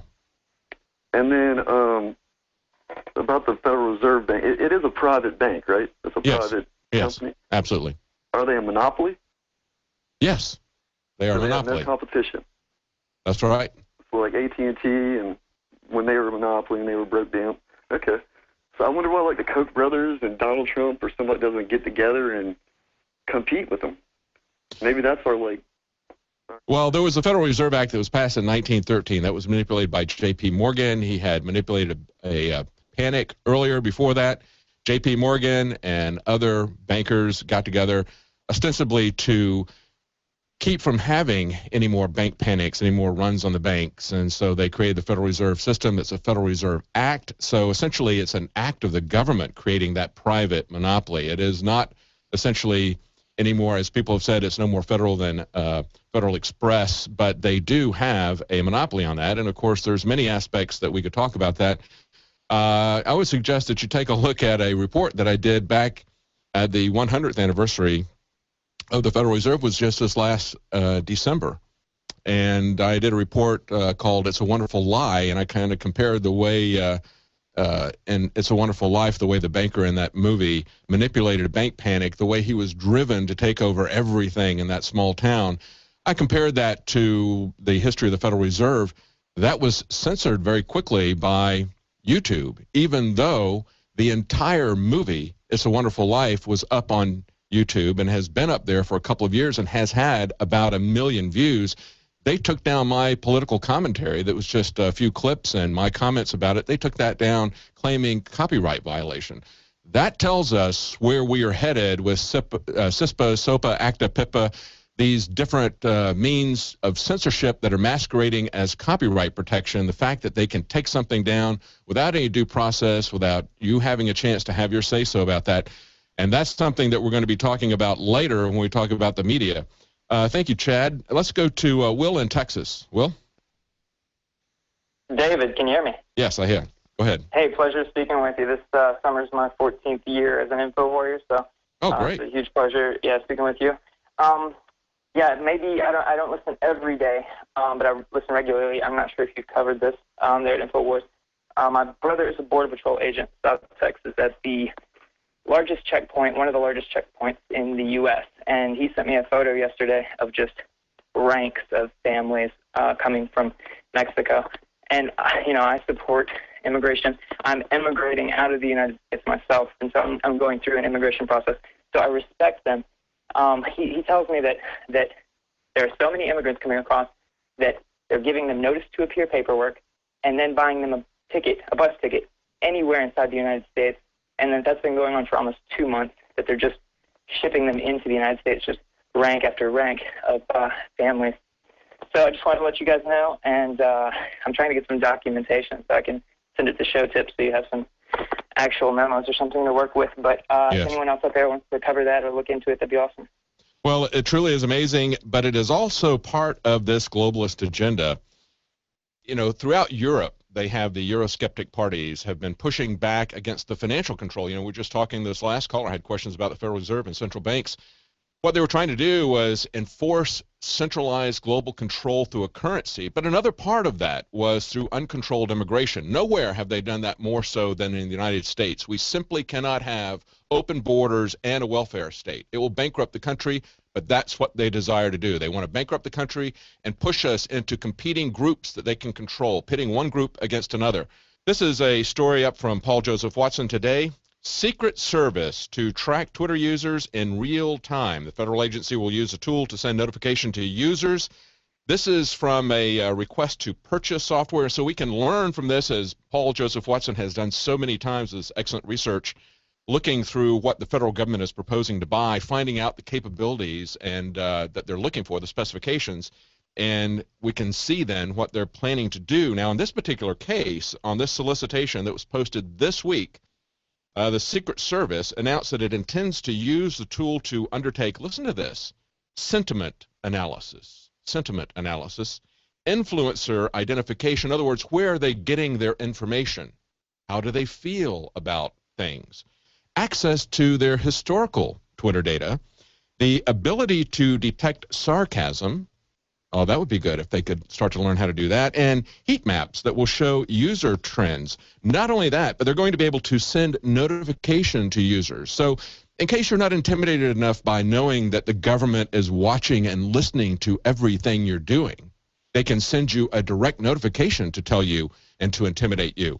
But I want to go back to this thing about their ability to detect sarcasm. If you remember, it was back in 2012 that they had a story about a couple of British travelers who were coming to America, and they tweeted that they were going to destroy America. In other words, a slang for partying, and that they were going to go to Hollywood Boulevard in LA. That's where they were traveling, and they were going to dig up Marilyn Monroe. Well, it appears that they're going to have to make this software a lot smarter than the current live agents who are working for the TSA, for Homeland Security, for the Secret Service, because these guys really believed that they were not only these two, a guy and a girl, that they were going to destroy America. That was their intention. And as part of that, I guess they were going to dig up Marilyn Monroe. And as they point out, Marilyn Monroe is entombed in a stone crypt, so they were going to need more than just a shovel. But these guys were interrogating them, wanted to know where their shovels were. They took them away, handcuffed, and took them to a jail in L.A., kept them in separate cells for 12 hours, interrogated them, and then eventually deported them. So hopefully when the Secret Service starts tracking all these Twitter feeds, they will be a little bit more intelligent than their actual agents. Don't hold your breath. So we're going to see what happens with that. Let's go to Al in Maryland. Al? Afternoon. Hey, how you doing? Afternoon, Dave. I'm going to get to my point, ladies and gentlemen. We're living in 1939 Eastern Europe at this time, and it's very important for people to understand that Area 51 was all Tesla. Everything that you're holding in your hands is weaponized. All smart appliances, everything has been weaponized. I personally believe that chemtrails are turning the oceans and all waters into battery acid, etc. I believe we're going to have a July 1st cyber attack, which is going to move us into the cashless society. They're running curfews in Baltimore right now, and that's your cue. When they start running these curfews, and I mean on regular folks, this is your cue to understand they're going to roll out something serious. I believe the bankers jumped from wherever the hell they jumped from, and 23 bankers, top echelon. I believe that Obama is being run by the Umbra. I do not believe that he's any kind. We know who he is, do we not? Well, you know, Al, I agree that they are planning for something. We see this with everything that they're doing. I believe that their time frame is still 2020, 2025, unless that happens. I mean, that's an approximate time frame that they're looking for. And I think it's kind of interesting that no matter what they say about the future, they have stuck to this time frame, even as we get closer to it. So now we're about 6 to 10 years away from that time frame. They keep sticking to that. I believe that they understand, as I've said before, that not only does history rhyme, but it also has a rhythm. That's something that Strauss and Howe talked about in a book called The Fourth Turning. They believe that we're coming up to a crisis event. This is a book that originally they wrote a book called Generations in 1991. They repeated it in 1997 called The Fourth Turning. They were a little bit more specific about that, focusing at that time on what they thought was going to be about 10 years away, an event about 2007, 2008, that they said was going to really shake the core of society, start to set in motion things that are going to ultimately result in some kind of a massive transformation of society. And I believe that the elites who are planning these things, the people who are at Bilderberg, the people who are operating the United States government at the behest, they're aware of this timing. They are planning for this. They're planning for major social unrest. We need to look at it, and as the previous caller that was talking to Alex said, we need to know the power of love that can overcome the love of power. We need to make our own plans for liberty, and part of that is keeping information free.